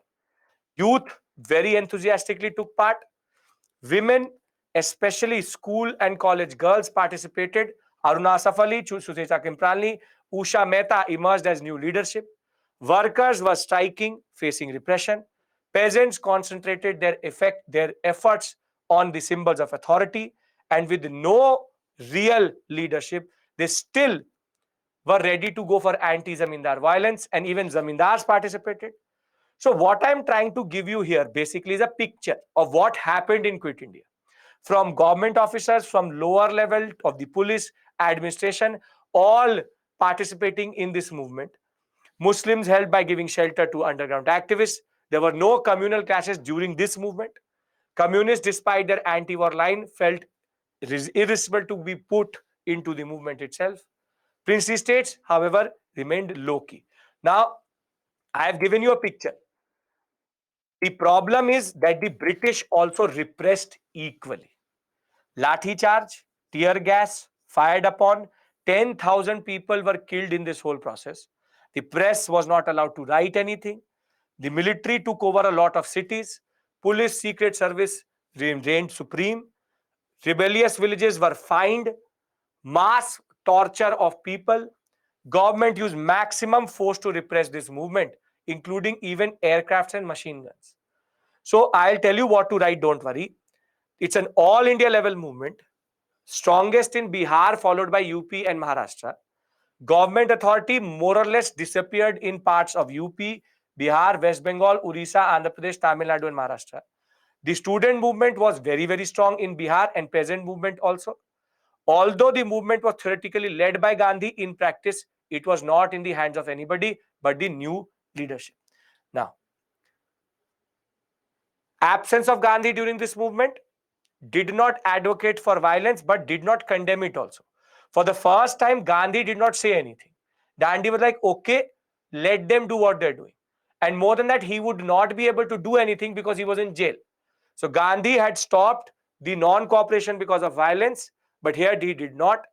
It is only the Hindu Mahasabha which did not participate in the Quit India over a religious specific agenda, that they believed that Hindu-Muslim unity was not something conducive. Now, first tell me one thing. I've given you this picture. Does it give you a little bit more perspective? Because I'll tell you what to do with this information. Because as I said, there is no issue with regards to all this. You can't write all of this information, obviously. Now, very simply, what is expected or what are you going to do? You can first learn this slide. Can you learn this slide? These are all the things which I told you right now. Governmental repression, new type of movement, mass civil disobedience, secret organization, the parallel governments, new leadership. Gandhi was not there, Gandhi leaderless. This is what I told you. So this is what you learn. And now what I want you to do is just sprinkle certain facts. Sprinkle certain facts around it. And the facts which I want you to learn basically are, for example, Usha Mehta, Sucheta Kriplani, Aruna Asaf Ali. Thereafter, Balia, Tamluk, and Satara. These three parallel governments. You talk about new leadership. If you want to add Jayaprakash Narayan, you add as many names as you want. That is totally on your comfort. Simple point of the matter is, parallel governments, remember the names of new leadership. Remember Jayaprakash Narayan, Usha Mehta, Sucheta Kriplani, Aruna Asaf Ali. Remember the concept of underground. And simple point is, no Gandhi, governmental repression. Are we clear about all of this? Devendra, I am here in live class. Recorded is recorded. In recorded, I am not going to respond to your chat. Here I respond to your chat. Okay? We can agree to this much. I am not asking too much for you to remember. I'll give you a question and that will give you an understanding what to do with this information. Can you give me a question and we take a break? Everyone, Biju Patnaik, whatever you want to write. Okay.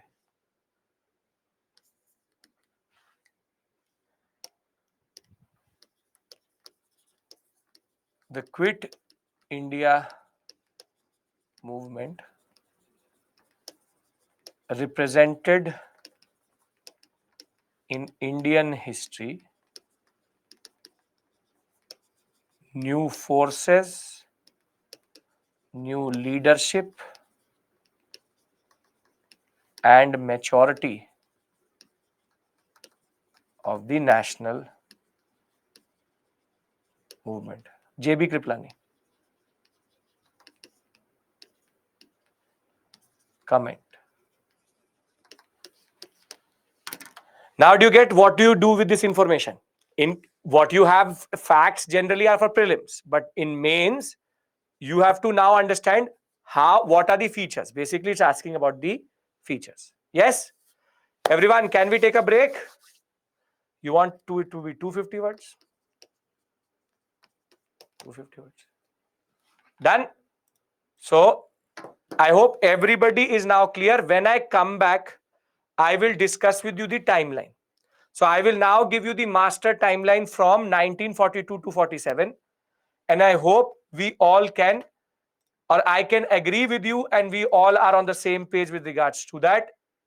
What has happened till 42 is clear. August, Crips quit India. Because once I come back, a very small discussion, and then we start INA. INA, the one of the most important discussions I have. After INA, INA trials, then Wavell conference, then RIN mutiny. These four small topics. Yes, everyone? Great. So we come back at 7 p.m. and I give you the timeline. Perfect. See you.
Welcome back.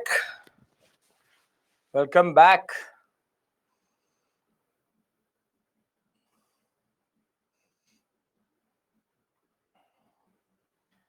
Okay. Now, what I need to discuss with you, what was Yashika, we are coming to that. I know we all are curious where is Subhash Chandra Bose. We'll discuss that. I have to discuss that with you, which is INA. Now, what happens by this point of time,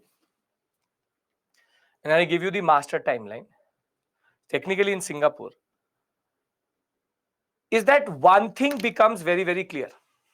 One thing becomes very, very clear that now INC was technically accepting the fact that independence would basically come with partition. But more than that, because the INC could see how Lithgow was so happy to interact with Jinnah, now INC could feel that independence is coming. Quit India will fizz out because of the repression itself. But now the INC thought that let's do one thing. Let's go into the pact with Muslim League that the concept was let us at least get independence. The concept was that Congress wanted to say to Jinnah, independence let us take, don't block independence.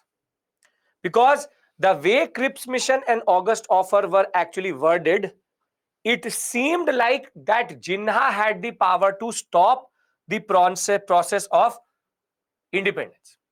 So the INC will therefore try 2 times, and that is called the C. Rajagopalachari formula and the Desai-Liaquat Pact. So by 1940, it was clear that Pakistan was something which the Muslim League is going to ask for. They passed a resolution calling for the grouping of geographically contiguous areas where Muslims were in majority, north, west, and east, into an independent state which is constituent units were autonomous, sovereign, and adequate safeguard for Muslim was there. And that is why on 23rd March 1943, Pakistan Day will be observed, and now Jinnah's politics was becoming more and more aggressive. More and more aggressive. And because the Congress could see this, the first time the INC tried to, this is the overconfidence of the INC backfiring on them. The first time the Congress could or wanted to come to an agreement was C. Rajagopalachari formula in 1944. And it was about basically bringing both of these parties together. The main point was Muslim League should endorse Congress demand for independence, and League should cooperate with the Congress in making the provisional government. Basic point is, if there would be transfer of power, it would be transferred to a body which is independent and in a way provisional. And you see here the same party which the Congress ignored in 1937-36, the Congress is now pleading to the League to somehow not stop the process of independence. This plan will be obviously rejected. Jinnah did not accept it. And after the war, it was believed that under Rajagopalachari formula, entire population of Muslim majority areas and in northwest and northeast would go for a plebiscite whether they want a sovereign country or not.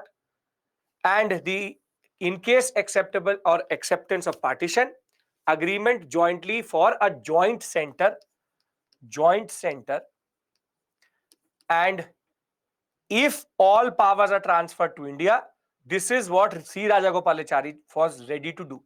Plebiscite means basically a vote.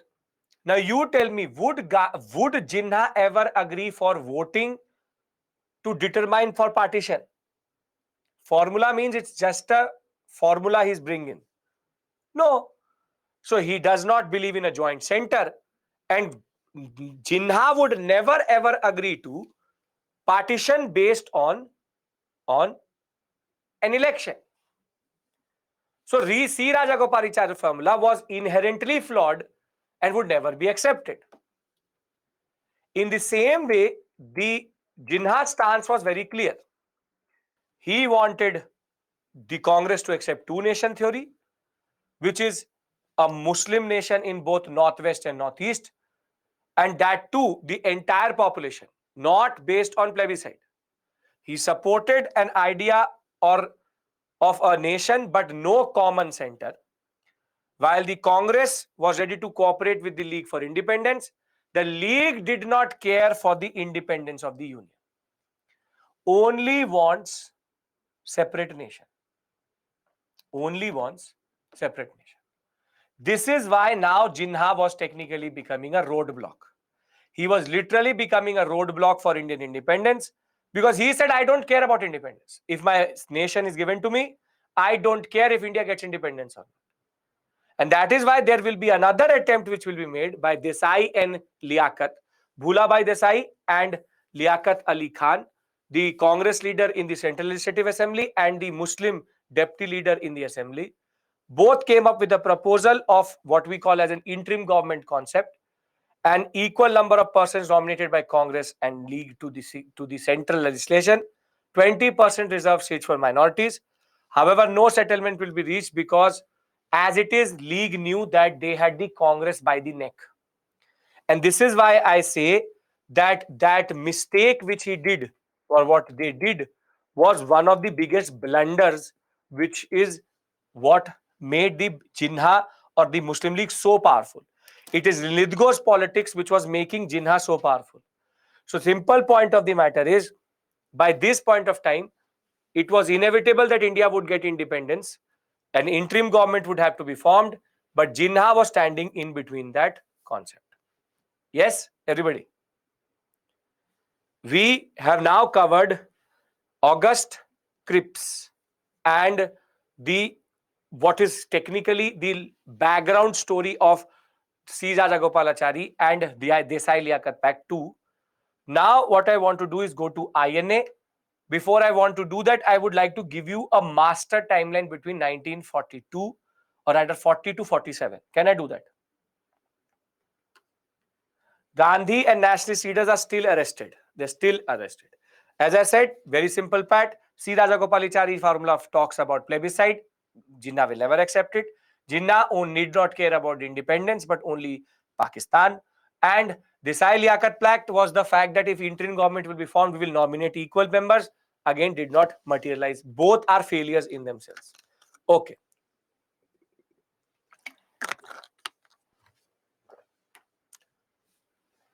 In CG formula, provisional autonomy, provincial autonomy was given, but the problem was that he was talking about plebiscite first. Okay. Now,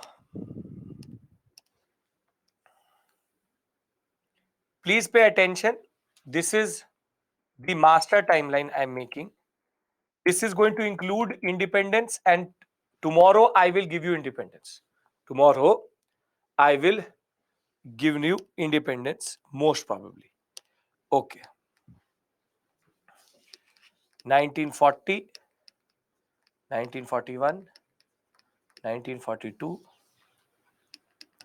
1943, 1944, 1945, June 1945. Now we will go into month by month. We will go into month by month.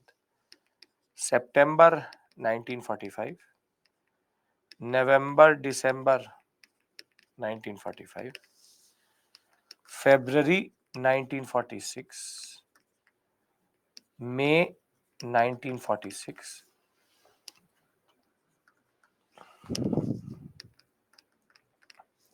thereafter July 1946, August 1946, September 1946, October 1946. Then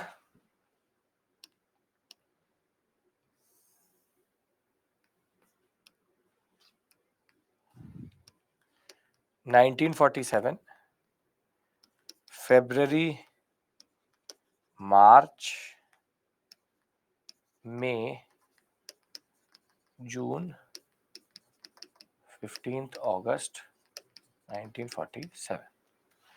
Now, let us fill this up. August offer. August offer. Ramgarh session. 1941, we already know individual satyagraha.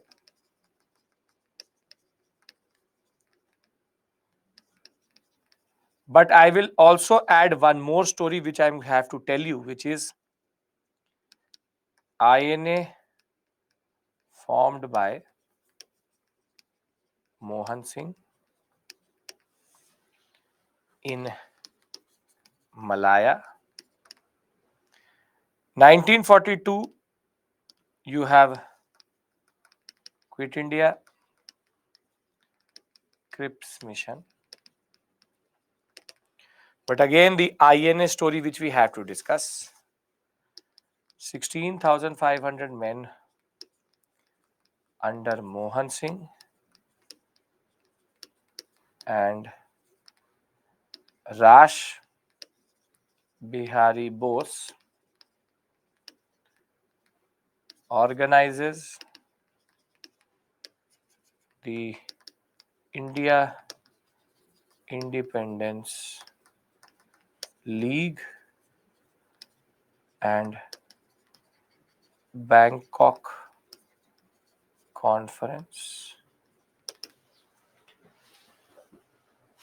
Then we have Subhash Chandra Bose reaches Singapore and joins the INA, Azad Hind Fauj and Azad Hind Sarkar. Then 1944, Imphal campaign and failure of INA. And now the whole story changes. June of 1945, we will not have first the, we will have what is called as Wavell Conference. We will call what is called as Wavell Conference, also called the Shimla Conference.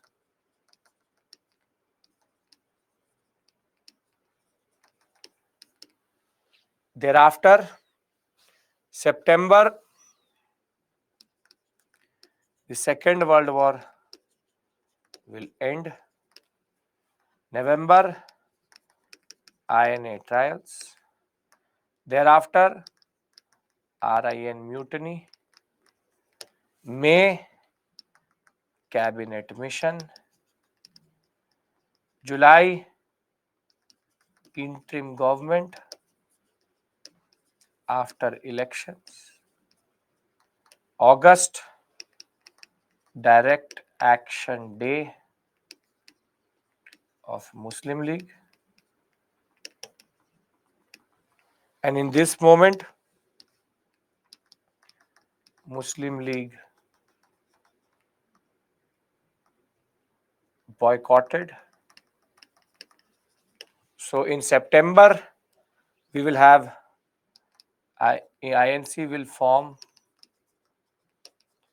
the interim government without Muslim League,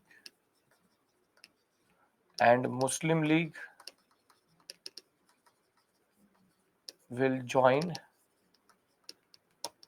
the interim government.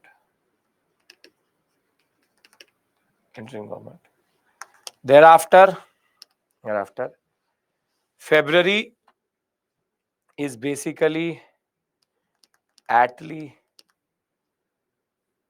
Clement Attlee Declaration. Independence in June 1948. March, Mountbatten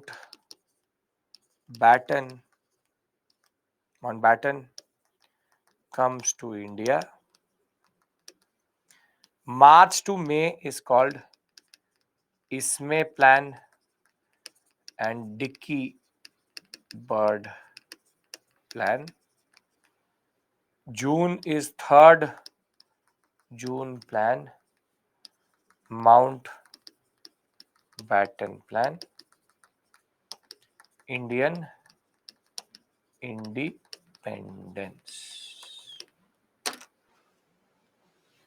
Are you now able to see how intricate this story is?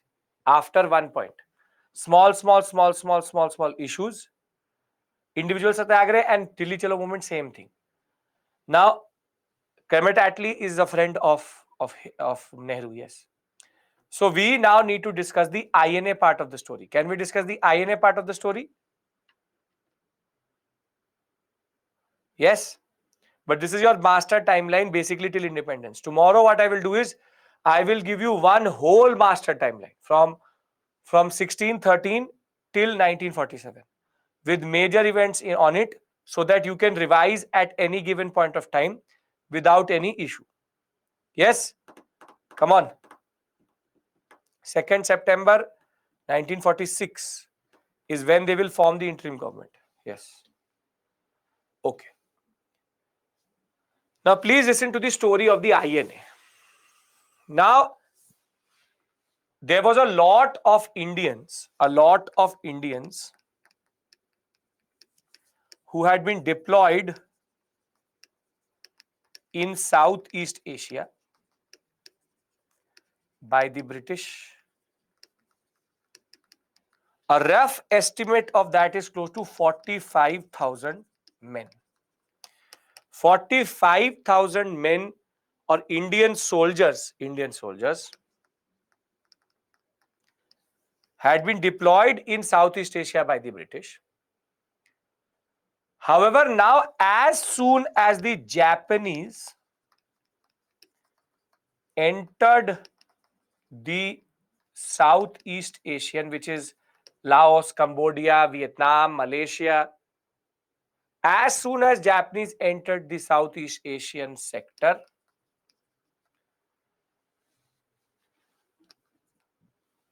the British would leave without Indian soldiers. Basically, these 45,000 men were left to the mercy of the Japanese.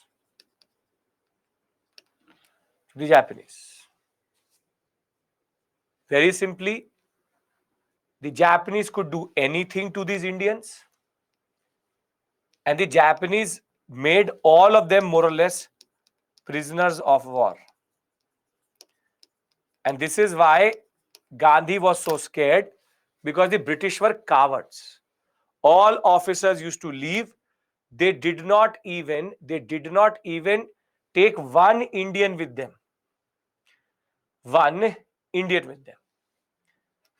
Now, there will be one officer, very, very important officer called Mohan Singh. He was deployed in Malaysia.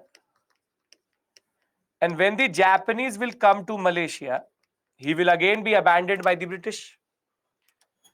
Now, Mohan Singh will say to the Japanese that, aren't we on the same side?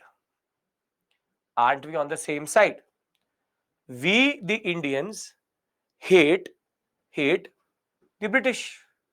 And you also hate the British. So that technically makes us friends. And Mohan Singh said to, and the general who actually created the INA, General Fujiwara, He's the Japanese military general who he contracted. He said to General Fujiwara, you would obviously go for India also. And if it would be good that you have an Indian contingent, because contingent that basically you are going to go to India. So why not have an Indian contingent within the Japanese army? Japanese army. That Indian contingent is there. It knows the terrain. It knows everything. They will help you. Now, General Fujiwara, Mohan Singh, and another important personality, his name was Gyani Pritam Singh, who was there, who was like the mediator in this. And Fujiwara says, okay, it makes sense. You hate the Britisher, we hate the Britisher. And now Mohan Singh, in 1941, he will establish the Indian National Army, the INA, within Japanese control. And basically, this is the genesis of the INA. This is the genesis of the INA. And Mohan Singh, in a way, should be credited for basically saving 45,000 men from death. Because if Mohan Singh had not been able to negotiate this with General Fujiwara, 45,000 men would have been killed by the Japanese in Malaysia itself. So in Malaya, the INA was formed. Anybody has any issue in the formation of the INA? Logical, you are enemy, I am enemy, you will go to India, you need someone to technically go to India with you. So why not have an Indian contingent? So very simply, Mohan Singh gave the logic, enemy of enemy, we have same enemy, so we become friends. And he said, Malaysia or Malaya, basically, you have Mohan Singh. Subhash Chandra Bose is not involved at this point of time. So Mohan Singh is actually the architect of the INA, and he was the one who actually negotiated it with General Fujiwara. And Fujiwara said that, okay, we eventually planned an Indian invasion, and we basically would be getting help from an Indian contingent. Are we clear about 1941? Okay. Because they denied Devansh, but still Indian were there in the soldiers, were soldiers in the British army itself. Sachin, people would say, Bose formed the Azad Hind Sarkar, not the INA. Now, the 1942 moment, 1942. Now, Mohan Singh gave these 45,000 men an option that do you want to leave for India or do you want to fight for your nation? And out of these 45,000, 16,500 men agreed to become the part of INA. And now Mohan Singh formally was a general of INA. And the Japanese did recognize, but the Japanese technically did not like the number because they wanted a smaller number. They only wanted 2,000. This was too big a number. But now Rash Bihari Bose is going to get to know that the INA has been formed. He was sitting in Tokyo. Rash Bihari Bose is now going to basically form the Indian Independence League, and he will land in Bangkok. Out of 45,000, 16,500 only accepted. Others, mostly men and children, that people who had families, they wanted to go back to India and they went. He lands in Bangkok and has what is called the Bangkok Conference.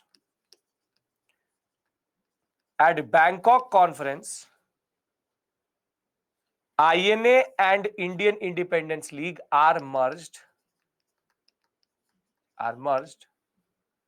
And now Rash Bihari Bose is going to give a call to Subhash Chandra Bose, that please come to Singapore and the INA waits for your leadership. INA waits for your leadership. So the 1942, these 16,500 men are Indians. Why would they be Japanese? It's called the Indian National Army. So the simple point of the matter is that in 1942, it was Raj Bihari Bose who technically linked up the INA with a larger movement, which is called the Indian Independence League, and he calls Subhash Chandra Bose. So 41, Mohan Singh conceives it. 42, 16,500 men accept Mohan Singh's leadership, and Raj Bihari Bose has a Bangkok conference in which the Indian Independence League and INA are merged together, and now they call on to Subhash Chandra Bose. Can we be clear? 1942. Very good. Now we talk about 1943. But our story basically, yes, Azad Hind Fauj is the same as INA. Now in 1943, a very interesting thing happens, which is that since 1941 itself, Subhash Chandra Bose was in house arrest. And what Subhash Chandra Bose does is that he basically now pursues his dream of getting Axis power help to basically make or get Indian independence. So he will disguise himself. He will rather evade the British and go to Karachi. From Karachi, he will go to USSR, where he thought that the USSR is going to help the Indians. However, USSR became an ally of the British. So from USSR, he moved to Germany, and in Germany, he will meet with Hitler. And he will say that again, your enemy is my enemy. Now your enemy is my enemy, and we will, please help me get independence, and I will make India part of the larger Axis movement. Hitler says, and by 1943, he is starting to lose also. But Hitler says that I have heard that the Japanese have formed an INA. I will help you reach Singapore. And Hitler will help him reach Singapore. And finally, in 1943, Singapore, Subhash Chandra Bose will land. And when he will land, the Indian Independence League and the INA will now report to Subhash Chandra Bose, and he will form what is called the Azad Hind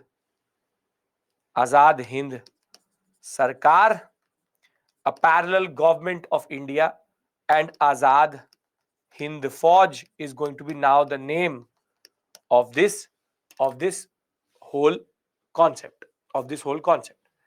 In between, when he was in Germany, he also had a radio through which he was broadcasting to India. It is also something which is interesting that When he formed this Azad Hind Fauj, he said that it was technically the army of Gandhi and the army of the people of India. And he said that the day Gandhi and the INC calls us, or the INC generally calls us, we will be ready to fight for Indian independence. But the INA story, for Sarkar means government, Fauj means army. So Indian Independence Government or League, what it was called, and in INA. Now, from here, things will start to go south. Things will start to go south because in 1944, the Japanese will finally think about what we call as an Indian invasion. Now, one of the most untold and unprecedented contributions of Mohan Singh was Mohan Singh technically delayed the Japanese coming to India. And if he had not been part of the INA or he had not created the INA itself, then INA was like a dampener. The Japanese were very poised to come to India, but Mohan Singh said, "We will come with you." So Mohan Singh, in a way, played a very important role in keeping the Japanese eye away from India. And this is one of the most interesting and important contributions of both Rash Bihari Bose, Mohan Singh, and Subhash Chandra Bose, which is to hold off the Congress, it is to hold off the Japanese, because the Japanese technically created the INA, and therefore the Japanese thought that, okay, let the INA come into existence, then we will go to India, and they will choose that in 1944. And in 1944, it is called the Imphal campaign.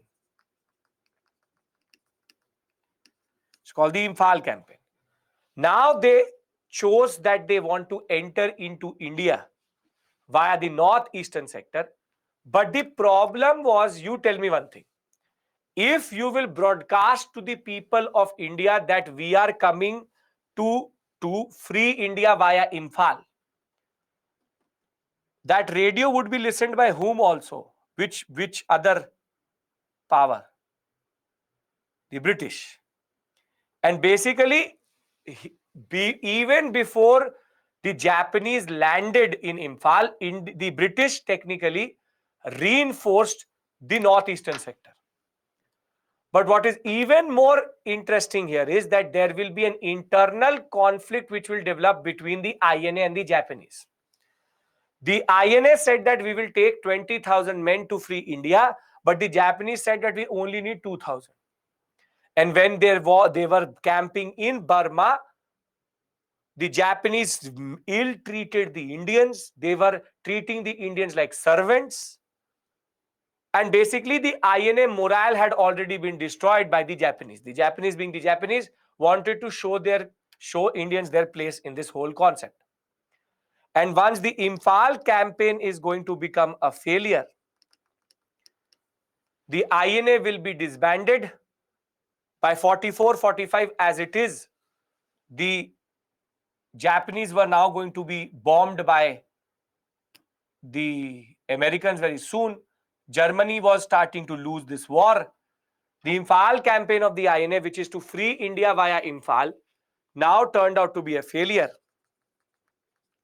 And with it failing, what failed is this vision of getting India independence via mass movement and an armed rebellion or revolt. And now the INA members will get arrested, and this will in turn lead to what is called the INA trials. Can I read this whole story out to you? But you understand the basic contours. By 1945, the INA had now become a victim of the Japanese itself. The idea of the INA was first conceived in Malaya by Mohan Singh, an Indian officer in the British Indian Army.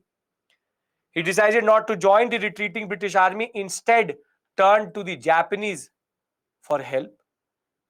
And in the first phase of the development of the INA, What is important is that Major Fujiwara and a religious person called Gyani Pritam Singh, who was technically considered the one who knew Japanese, helped the Captain Singh in setting the INA up. Japanese handed over all Indian POWs to Singh, who tried to recruit them for INA. After the fall of Singapore, Mohan Singh further got 45,000 POWs in his sphere of influence. Khushi, I'll tell you the story, what happens thereafter. INA trials, I will come to that. By the end of 1942, 40,000 men were ready to join the INA. But out of that, only 16,500 were selected. The INA intended to go into action on the invitation of the INC and the people of India. And it was also seen by many a check against the misconduct of the Japanese against Indians in Southeast Asia and a bulwark against a future Japanese occupation of India. With the outbreak of Quit India, INA also got a lot of boost. In September of 1942, the first division of the INA was formed with 16,300 men. With the Japanese contemplating an Indian invasion, the idea of INA seemed more and more relevant. Prisoner of war, POW.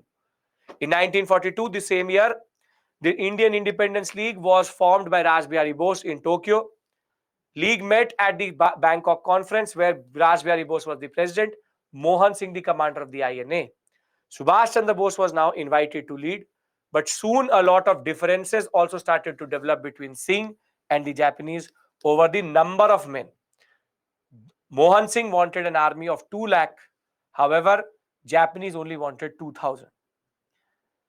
Others left or quitted. They were basically given the option to go back to India if they wanted to. In January of 1941, Subhash Chandra Bose, meanwhile, who was under house arrest, will escape and go to Russia and try to ask for help against the British. The pseudonym which he technically took was Ziauddin. Ziauddin, he was helped by a person called Bhagat Ram, who will technically help him cross over into Karachi. In 41, Soviet Union is going to become an ally of the British, Bose will go to Germany. He will meet Hitler, pseudonym Orlando Fortaza, and form the Freedom Army. From Dresden, Germany, he will operate a small office, and Jai Hind slogan for Free India Center was for the first time this word was used. With what we use, Jai Hind. This slogan, this cry was for the first time broadcasted from the German office, and it will technically be broadcasted all across India in a way via the underground radios. So the Jai Hind slogan comes from Subhash Chandra Bose himself. Now, why did the Japanese wait for 2 years? Because, Richa, that is the beauty of Mohan Singh. He delayed it because he said, I need more men, I need more men. You don't have to learn any of this, you just have to understand it.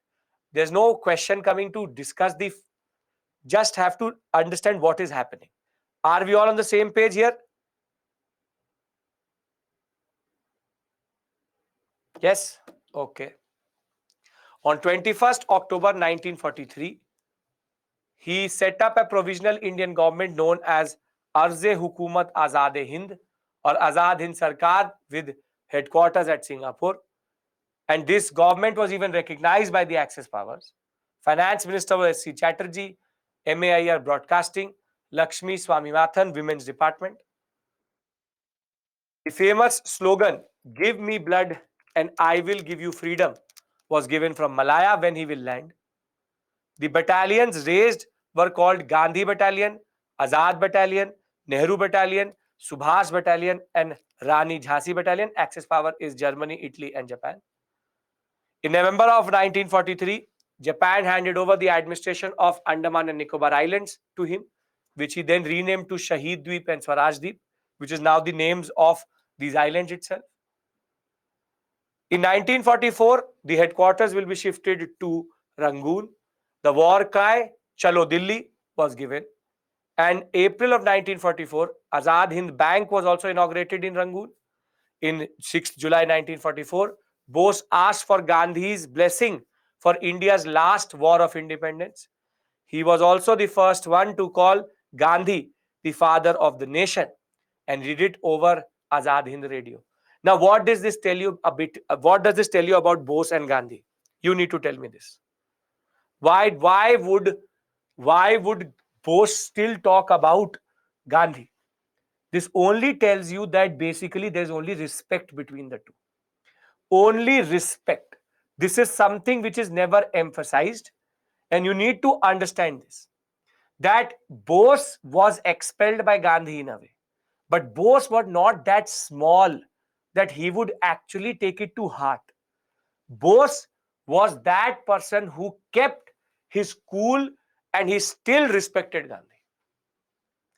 This is what you have to become, which is that even after everything, Bose has extreme respect for Gandhi. And this is why he is a towering leader, which can never be matched. Any other person would have technically criticized Gandhi.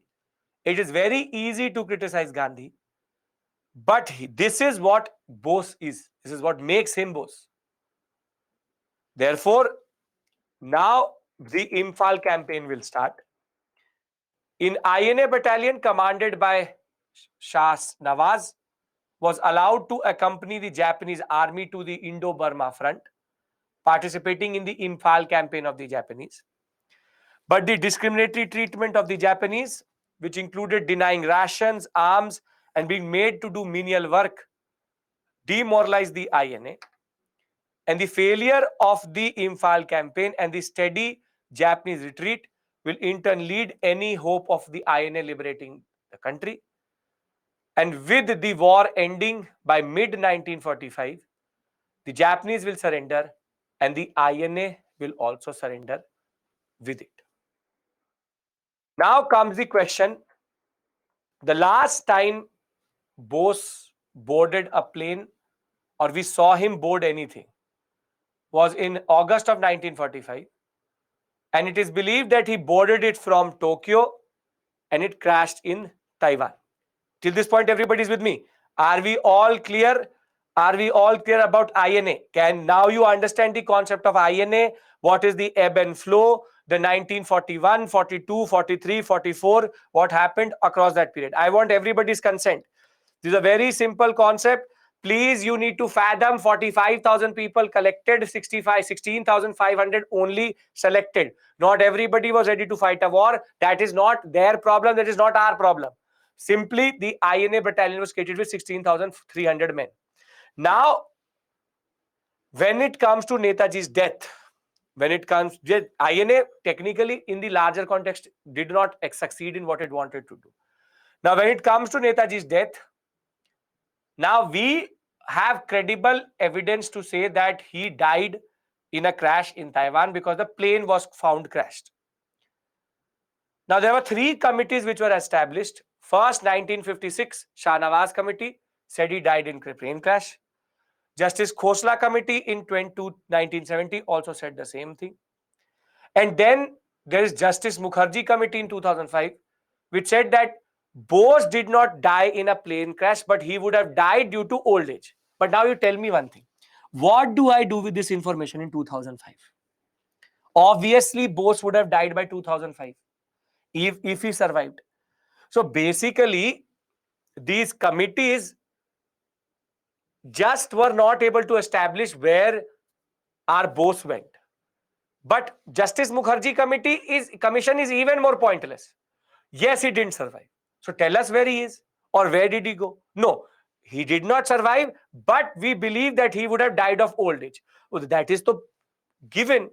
That is obvious. So the basic point of the matter is that when it comes to Bose's death, we have a lot of mystery. The concept of Gumnami Baba, the concept of Bose did die in the crash. No body was ever found. We don't know what happened to him. There are certain theories which are there, But for our purposes, for UPSC purposes, the plane crashed. We don't even know why.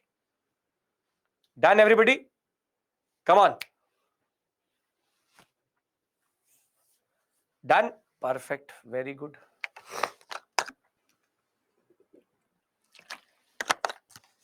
When the Japanese surrender, INA surrenders together. Now, in between all of this, now the British plan something big. Now listen to me, please. I am now pivoting. Everybody of the INA has been arrested. 3 major generals have been arrested. Their names etched in history in glorious letters. You have P.K. Sehgal, G.S. Dhillon, and Shah Nawaz Khan. These 3 generals were the 3 basic most important deputies of Bose, and they are now technically under the British. Technically under the British. Now the British could have easily tried them and even court-martialed or killed them. Once the Imphal campaign has failed, and Imphal campaign has led to the surrender of the Japanese, and INA also surrenders, and because the British is now starting to win the war itself, Japanese are retreating. If the British wanted, they could have easily taken these 3 generals, tried them and hanged them. Tell me. Yes or no? Yes. But now the British will do a blunder. Blunder is that they wanted to create a spectacle. They wanted to create a spectacle that we will try the INA members, these people who helped the Japanese. The INA is nothing but a brutal organization which was in the hands of in the hands of Hitler and Mussolini. The fascists controlled it. These are traitors. Now they want to create this spectacle called the INA trials, and they will choose that place to be Red Fort. They will choose that place to be Red Fort. That is Red Fort. Why Red Fort? Who did they try beforehand in Red Fort? Very good. Bahadur Shah Zafar.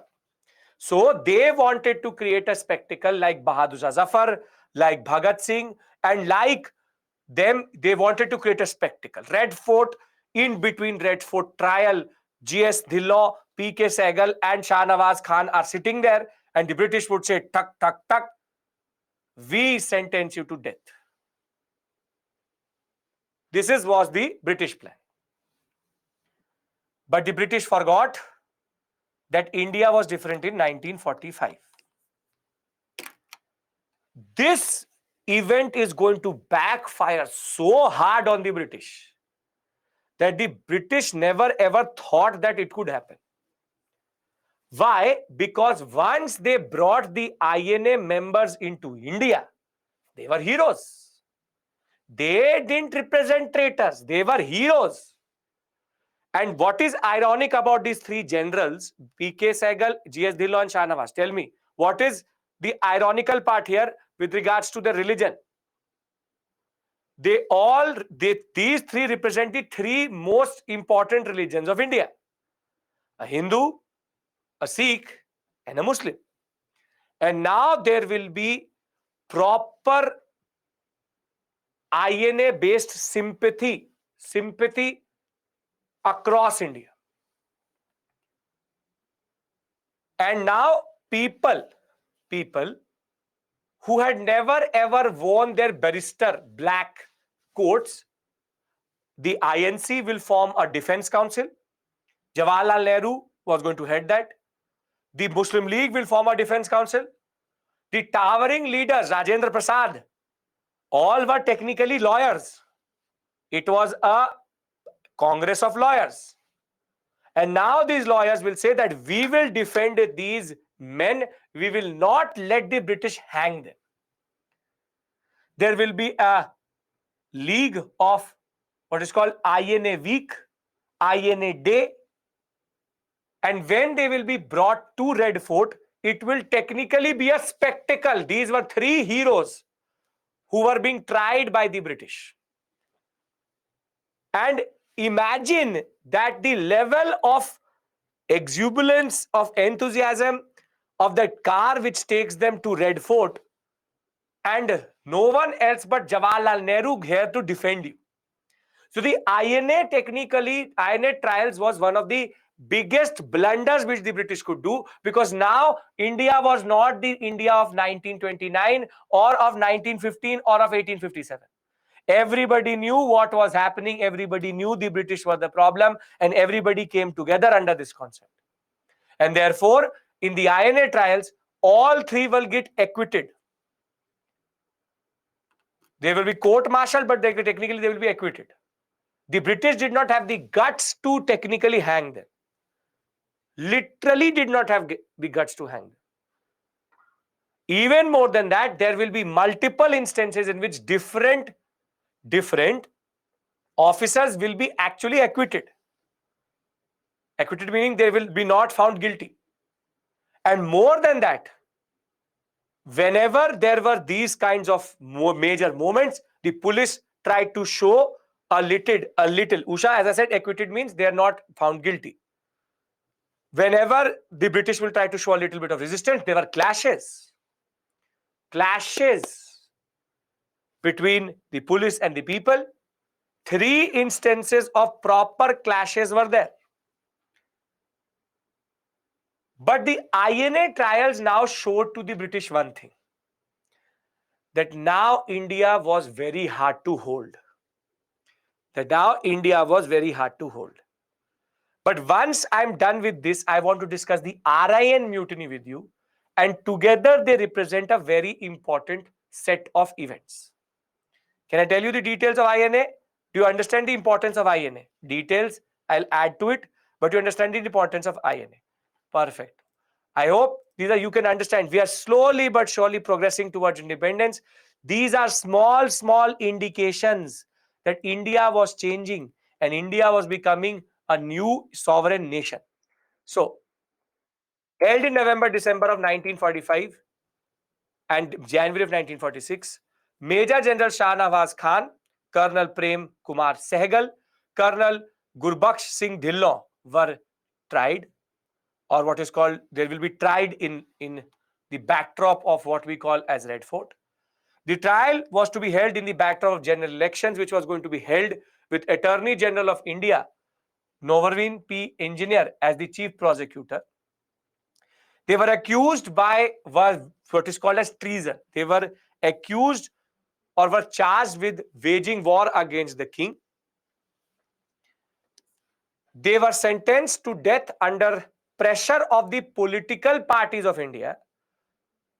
Army Chief Claude Onklek was forced to commute the sentences of the 3 defenders in the first trial. The defense of the INA prisoners was taken by the Congress and Bhulabhai Desai, K.N. Kadju, Nehru, Asaf Ali, who appeared in court. 24 counsels for the defense were led by Tej Bahadur Sapru himself. The Congress organized an INA relief and inquiry committee, which provided small sums of money and food to the men on their release and attempted to bring them basically or secure employment and rehabilitate them. Congress organized the Central INA Fund Committee, the Mayor's Fund in Bombay, the AICC, the All India Congress Committee, the provincial PCCs, all collected funds for the INA. These were heroes.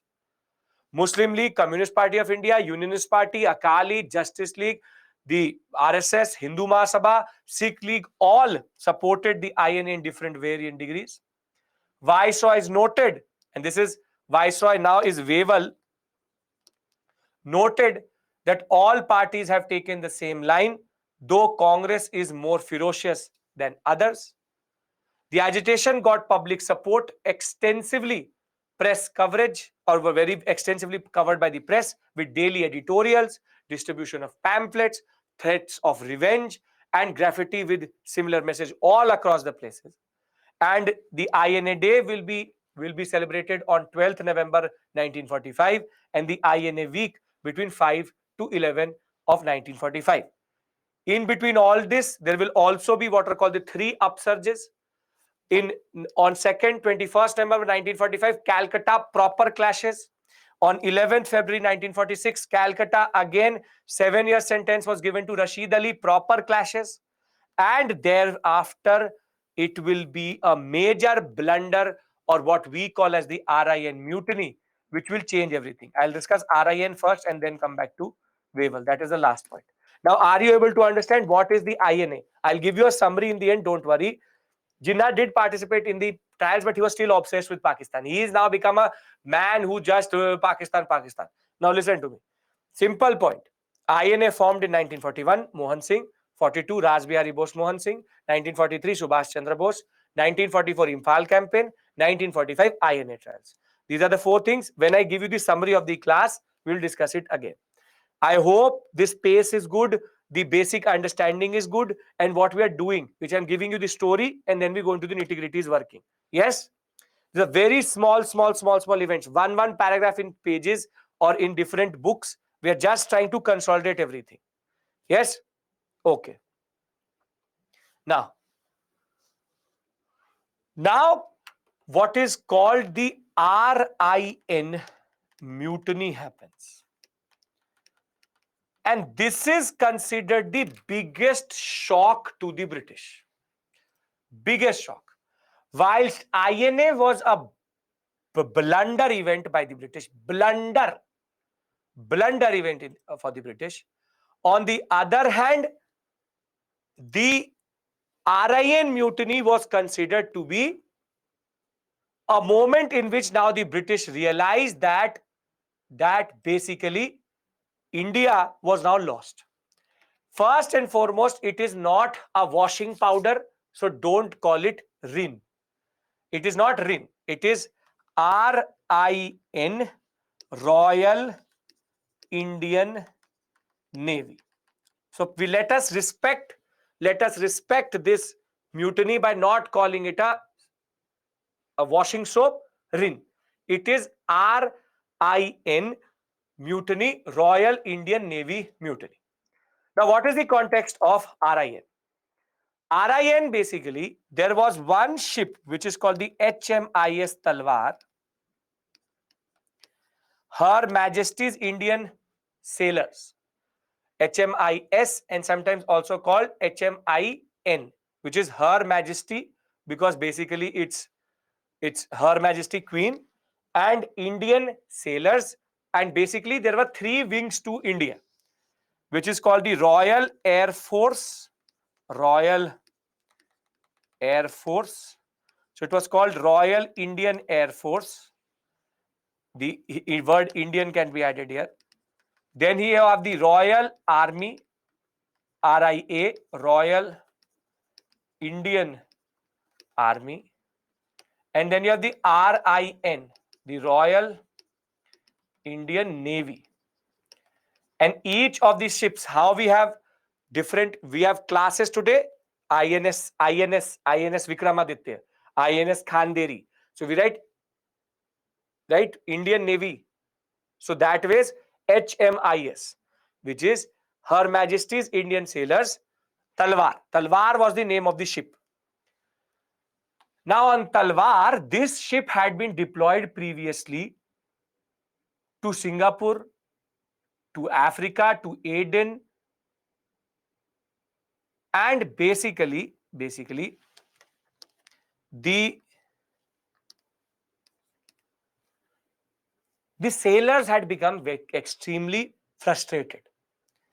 Discrimination, long hours of work, British giving them meager pay, fully frustrated. Now, when the HMIS Talwar was actually docked at Bombay, there will be an incident in which the British officer is going to beat up an Indian sailor. racism. British know no better. And now the HMIS Talwar is going to mutiny. Sailors will go into revolt. The sailors will go into revolt. Everybody is going to revolt on the ship. And what is even more problematic is, as soon as HMIS Talwar rebels, this is going to spread like wildfire in Bombay, in Visakhapatnam, in Calcutta, in Madras. There will be close to 33 ships at one point of time which were mutinying. Mutinying means they said we will not listen to the British itself. And why is RIN considered the last nail in the coffin? Because now the British can't trust the British. The British can't trust the army. Who shot the people at Jallianwala Bagh? Who shot the people at Jallianwala Bagh? The army. Who took back Delhi? DFF, the army. Every time the Indian soldier was now ready to shoot on an Indian, but now he wasn't. Now that Indian is not ready to shoot on an Indian, RIN mutiny takes away the trust of the British, that can they even trust their own military in India. And that is why basically the three pillars of British rule in India, the army, the bureaucracy, and the larger imperial structure, one pillar is knocked out. RIN basically made everybody lose their mind. British shocked. And hereafter, now it was clear by 1946 February that Indian independence was coming, because British can't do anything. They can't trust the army itself. And what is more ironic is, and which is not something which is told a lot in standard books, the British could not trust the Indian civil services also. Because when in 1924, the ratio of Indian civil servants, Indian to European, was 30-60. By 1946, that ratio was 55-45. There were more Indians in the bureaucracy than actually the British. Ask an Indian to clear the UPSC examination. We will do anything. So the Central Public Service Commission is going to come into existence, and Indians will flood the examination. And by the 1946 period, this is a very important point I'm trying to make here, is that it's not that the British one random they woke up and said, okay, let's give India independence. There is this progressive knocking of all the basic pins which we created. I showed you an image in the beginning of the classes. Looks like an eternity now, but I showed you that concept. Mughal decline, British expansion. Thereafter, after British expansion, the consolidation of the British. The pillars, social control, political exploitation, judiciary, army, police. Now, all of these pins are going to fall. And basically, the RIN mutiny was the last pin or the last nail in the coffin, because the British can't basically help it, but they will now have nightmares. They will have nightmares. Indian, English. You get the importance of this event, then I give you the details. Because thereafter, we go to the last issue, which is Wavell Conference. Yes? Great. So RIN, Royal Indian Navy, mutinied in Bombay. It's called the Bombay Mutiny. Encompassed a total strike and subsequent revolt of Indian sailors of the Indian Navy on board ships and establishments on the Bombay Harbour. The initial flashpoint was Bombay. The revolt spread and found support throughout British India, then Karachi, then Calcutta. And its highest point, 78 ships, 220 shore establishments, which is the docks, and 20,000 sailors were at mutiny. On February 18th, 1946, 1,100 Royal Indian Navy ratings of the HMIS Talwar went on strike to protest against racial discrimination, equal pay as white soldiers, unpalpable food, really bad food for the Indians, abuse by superior officers, arrest of a rating for scrolling "Quit India" on the HMIS Talwar. So he just went and wrote "Quit India" on one part of the ship itself. INA trials itself will make them even more radical, and the use of the Indian ships in Indonesia demanded their withdrawal. The last time we saw a mutiny, it was 1857, and now we have a mutiny in 1946. The rebellion ratings hoisted the tricolor, the crescent, and the hammer and sickle flag. So basically, the INC flag, the Muslim League flag, and the Communist Party flag. Other ratings joined very quickly, and lorries of people and soldiers were now moving around in Bombay along with the policemen. Crowds brought these ratings food. Shopkeepers invited them to take whatever they needed. While the students boycotted classes, organized hartals and processions in sympathy of these ratings, there were sympathetic strikes in military establishments in Karachi, Madras, Visakhapatnam, Calcutta, Kochi, Jamnagar, Andamans, Bahrain, Aden. Later, the Royal Indian Air Force in Bombay, Pune, Calcutta, Jessore, and Ambala will join. However, this is going to end with Patel and Jinnah's intervention. Can I tell you how the RIN mutiny was stopped? Ratings means the sailors. In a way, Shiva.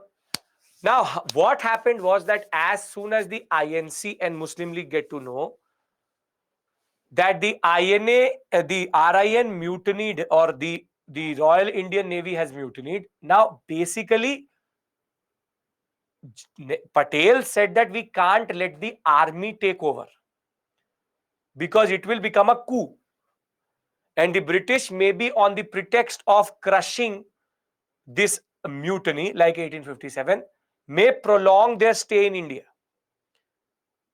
So what happens is Jinnah and Patel, actually unlikeliest of members, went together to negotiate with the RIN mutineer, the Talwar mutineers, and they said that we will get your grievances sorted, but you need to stop.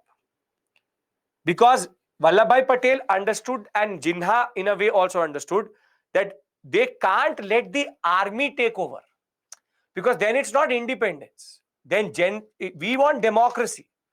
We don't want military generals now technically capturing power. That is too dangerous. So please understand this point, that RIN mutiny was a dangerous moment and a technically taking away the eyes of the British in a way. But Patel and Nehru knew that we can't let the British use this as a pretext to not give us independence, or let this go out of hand. Because military rule is also something not good. Military rule is also something not good, which Patel understood. And that is why the RIN mutiny will be stopped by the nationalist leaders themselves.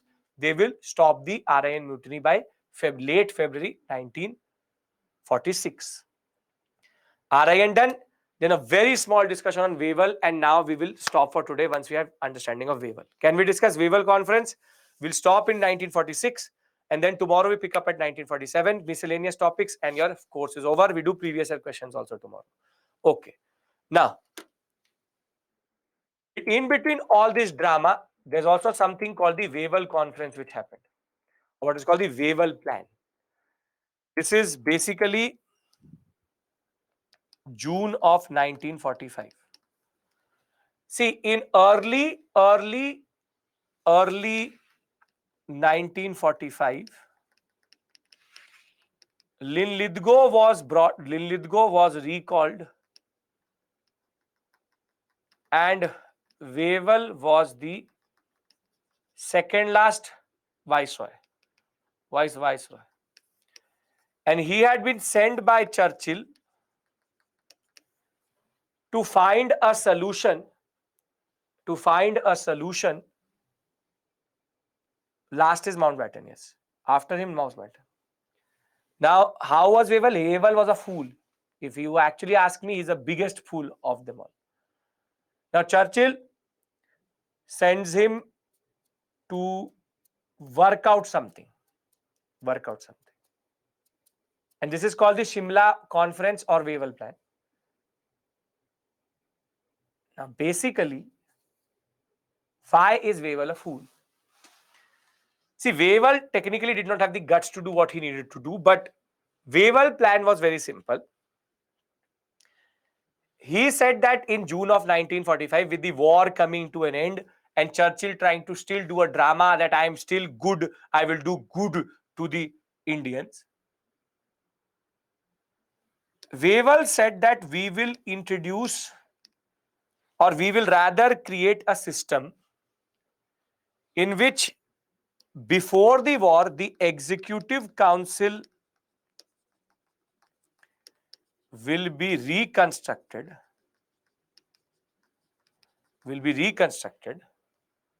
And once it is reconstructed, this Executive Council we will accept as interim government, for which we will give the independence to. We will give independence or transfer of power. Wavell is the new viceroy. Transfer power to. So this was a very important moment because they are now talking about transfer of power. And the concept was that the Executive Council of the Viceroy was going to be reconstructed and that would be given power later. However, this was the basic plan. The plan was that now there will be the Viceroy. Please pay attention here. Everybody, please pay attention. The concept was that now there will be a Viceroy. And the Viceroy, therefore, will have 3 set of members. 5, 5, and 5. 5 members who represent what is called, rather, represents Hindus.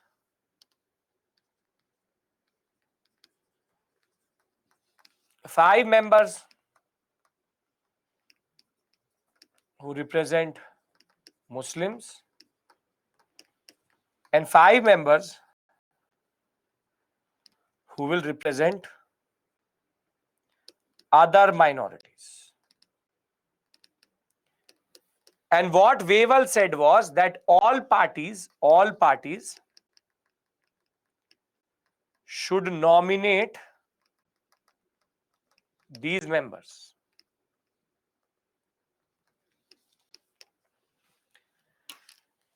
Now, it's an interesting system, but there's a problem for Muslim League and Jinnah. See, any day, the point was that this reconstructed Executive Council would become the interim government to which it was never implemented. I will tell you, don't worry. The concept was that these three will basically be the new interim government, which will be transferred power. So it is a very important moment. Now, tell me which party is going to dominate these 5 members? Very good. So these 5 members, the INC will send. Now, Jinnah used his mind. थोड़ा दिमाग लगाया उसने. And he was able to see that the INC can nominate these 5 members also. And the INC can nominate these 5 members also. The INC can send 1 Sikh, 1 woman, 1 depressed class, Dr. Ambedkar will go. And thereafter, 2 more they will send. INC can basically get 2/3 majority. And the Muslim League could only send 5 members. So out of the 15, 10 could become INC members. So who dominates the Executive Council? The INC. Now, why do I call Wavell a fool? I'll tell you. Because Jinnah will now create a demand. And Jinnah's demand was, I will nominate these 5 members and I will also nominate the other 5 members. He said basically the INC should not be able to nominate more than 5 members in the Hindu category. Muslim League said that we will nominate the 5 members of the Muslims, and we should also have a say in the other 5. The INC, straightforward what Jinnah was saying, the INC should only be able to nominate 5. But INC said, we are not a Hindu party. You are a Muslim party. We are not a Hindu party. We represent India. And whenever there used to be a negotiation in which Jinnah used to say, we only represent the Muslims, we only represent the Muslims, INC used to send Maulana Abdul Kalam Azad. Fight it out. You are the only Muslim in the room. That can't be true.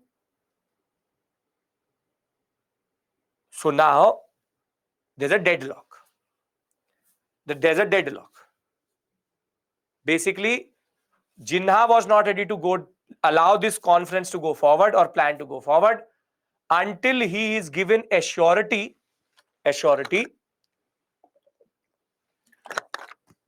that he will nominate all of the 5 and INC will only nominate 5. Maulana Abdul Kalam Azad was member of INC. Now, till this point, you understand the dynamics here. INC arguing we are not a Hindu party. You are a Muslim party. We should have the right to nominate everybody. You nominate your 5. It's all about who will have control of the executive council. Now, why do I call Jinnah Wewal a fool? Is because what should have Wewal done? If one party is blocking this whole concept, what should have Wewal done? Wewal should have easily rejected Jinnah or ignored Jinnah. You cry in the corner. You cry. You want to cry, you cry.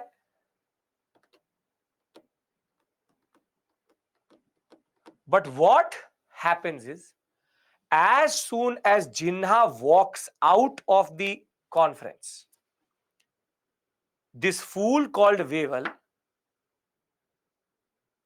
dissolves the whole conference itself. Now, basically, Jinnah, a egomaniac, now gets to know, if I walk off, I can destroy independence.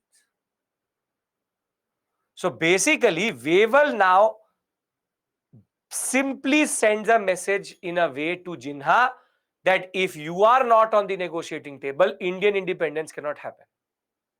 And that was technically not true.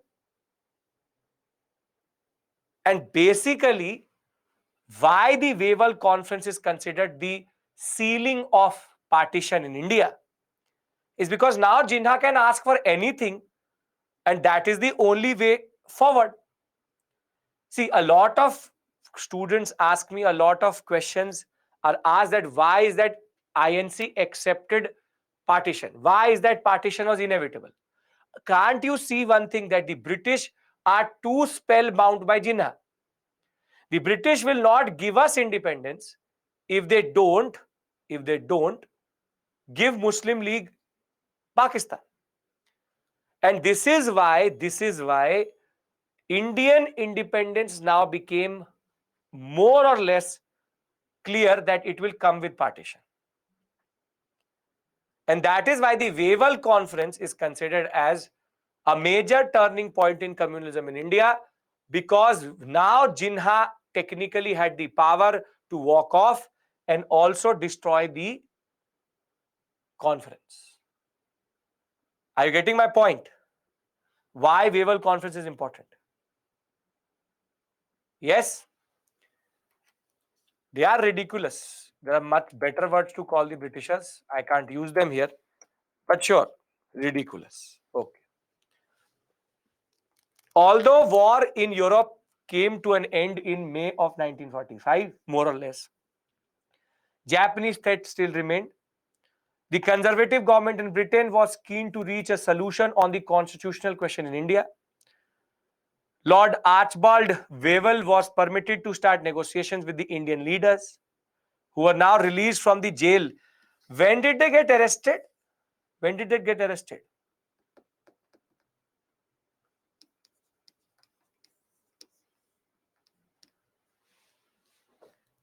Since 3 years they were in jail. And there are images, and I'll try to show you them tomorrow if possible. The Indian national leaders were not even able to stand straight. Hard, very heavy jail, or what is called imprisonment. So for 3 years, all of them, since Quit India, they were in jail. Now, why was Churchill trying to find a solution? The general election was coming in England in mid 1945. Conservative wants to show to the people that we are also, I'll bring Bipin Chandra, don't worry. We are also trying to bring a solution. There was pressure on the allies to seek further Indian cooperation in the war. Government wanted to divert Indian energies into channels more profitable to the British. And basically, again, Churchill is doing a drama. Last drama of Churchill. The idea was to reconstruct the Governor General's Executive Council pending the preparation of the new constitution. For the purpose, Wavell will call a conference in June of 1945. The main proposal was dominion status to India, that is standard. With the exception of the Viceroy and Commander-in-Chief, all members of the Executive Councils were going to be Indians. Caste Hindus and Muslims were to have equal representation. Head of the government would be 5 ministers who were Hindus, 5 who were Muslims, and 5 who were others, basically 15 members total. The reconstruction of this council reconstructed council was to function like an interim government within the framework of the 1935 Government of India Act. Governor General was to exercise veto in advice of the ministers. Representatives of different parties were to submit a joint list of the viceroys for the viceroy's nomination. If the joint list was not possible, a separate list should be submitted. Possibilities were to be kept open for negotiation on new constitution once the war was finally won. Process of forming of constitution will start in India. League wanted all Muslim members of the League nominees, but it feared that since the aim of the other minorities, depressed classes, Sikh, Christians, were the same as those of the Congress or this arrangement would reduce the League to 1/3 majority, or rather 1/3 minority. League claimed that some kind of veto should be given in the council so that the Muslims could block anything which the other 10 do, and they wanted at least 2/3 majority for approval. So basically he said that give us a veto and give us the right to nominate the other 5 also, and any decision can only be taken with 2/3. So basically they were trying to create an executive council which would technically not even make sense, On the other hand, Congress objected to the plan. They said that the Congress does not represent as a purely caste Hindu party, insisted on the right to include members in all communities. What is Wavell's mistake and the blunder which he will do? Wavell announced a breakdown of talks, thus giving the League a virtual veto. This strengthened the League's position, and it became evident that once the cabinet mission is going to come, Jinnah's position had been boosted, and this exposed the real character of the conservative Churchill regime. Right? And we have already done the RIN mutiny. Now, can I stop here and give you a basic overview of what is going to happen now? Veto means that you can a vote which can deny any other vote. First, you need to tell me everything made sense. Everyone? Shivam, because they had to technically represent their own council or their own constituency. Yes? Very good. See, now we have reached 46 rather, February of 1946. Tomorrow I'll talk about, technically we've done the most important phase.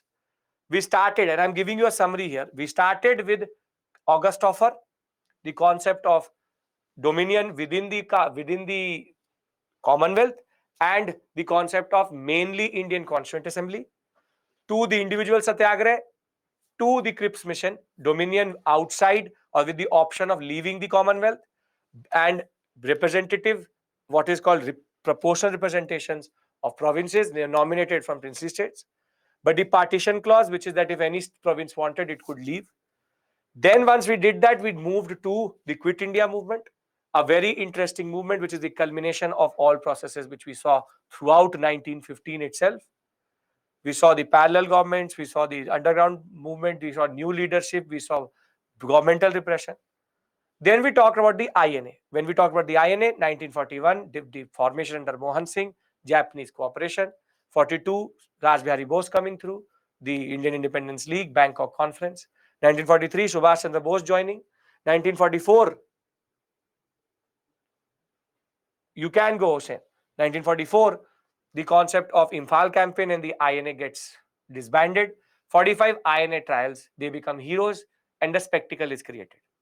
Then we did the RIN mutiny, which is the other important movement which shaked the British, which is the mutiny of the army. The British can't trust the army and the navy itself. And what we've done right now basically is the Wavell Conference. Wavell Conference, its breakdown basically summarizes everything what we're trying to do here, which is that in 1936, Jinnah was zero. But he is now in 1946, that man, if he walks off a conference, the conference fails. This is the politics of Lithgow. This is the politics of communalism in India. In India, Jinnah was never represented by Muslims. Muslims never represented Jinnah, and Jinnah never was actually very popular within the Muslim community itself. But it is Lithgow's push for Jinnah and Muslim League that basically they become so important that they can ask for Pakistan, and Pakistan's demand now becomes a condition for Indian independence. So now when we meet tomorrow, we will talk about cabinet mission. Cabinet mission will be the first genuine attempt which will be created for India to be created, because now Clement Attlee, a Labour government, will going to win in Britain. Clement Attlee is going to send again a proper mission to find a solution. But the cabinet mission, as much as it actually ridiculed Jinnah, was also a dangerous body, because though the elections will happen and the interim government is also formed under cabinet mission had two major flawed concepts which were too dangerous for India. Basically, the cabinet mission was giving bomb to India in their hands, and there were two major clauses which were problematic, which we'll discuss tomorrow. Once we are done with that, we'll discuss how then the February revolution, the February declaration is going to come in 1947. Interim government will be formed. They will do drama. Muslim League will do drama, not join, but later join. Then Attlee's declaration that June of 1948 you will get independence. They were going to give us independence in June of 1948. However, between March and May, too many riots will start to happen. Two fools called Dicky Bird and Ismay are going to try to work out how to give India independence, and their plan was technically to give each and every province independence. That is absurd. Nehru said that you were drunk when you were making this plan. And on 3rd June, Mountbatten Plan will come into existence, which is called the Radcliffe Line, and India will get independence on 15th August 1947. And that is the story for tomorrow. But once we're done with that story, I will also go into first depressed classes. Dr. Ambedkar will discuss Vycom Satyagraha, Temple Entry Movement. We'll do a small section on police reforms, the Islington Committee, the Atchison Committee, the AIL, as they're called, Atchison, Islington, Lee. We'll also discuss press laws. We'll also discuss press laws. Tomorrow is the last class. Press laws, I will tell you what to do with it. And last but not the least, we will discuss certain miscellaneous topics related to paramountcy. I will give you two major lists tomorrow. First, I will ask the team to upload. The Viceroy's list along with their contribution. And second, I will ask the team to upload all INC sessions which are important and their presidents. So I will give that to you in PDF form so that you can just print it. It will be like a Word file. You will just print it and keep it with you. I'll give you the master timeline and we'll do previous year questions. I will comprehensively show you what we've covered in Bipin Chandra. and I will close this topic tomorrow to start post-independence day after tomorrow. So our journey has been quite long. Finally, our last task, we will meet on Friday, then Saturday, and then Monday. And with me, the last class is going to be, we'll do pre and mains both. Last class is going to be on Monday. You get independence from me on Monday, but we will give India independence tomorrow for sure. Right?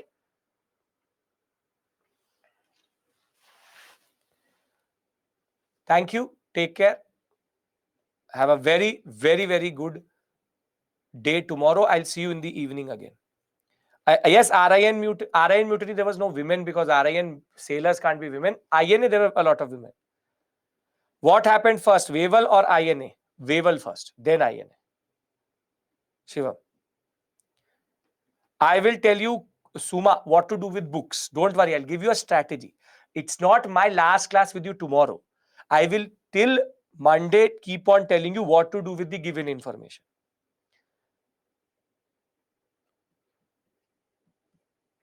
Yes, Abhinav, at one point of time, yes.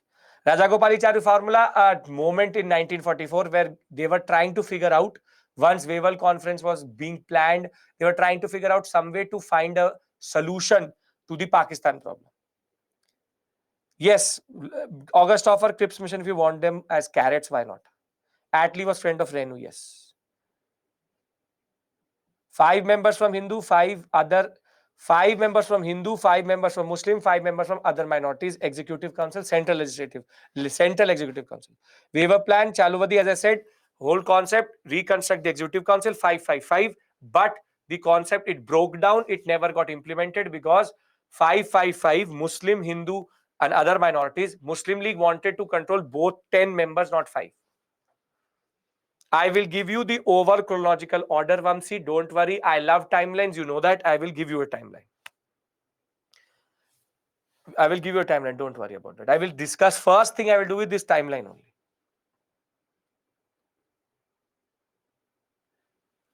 Okay.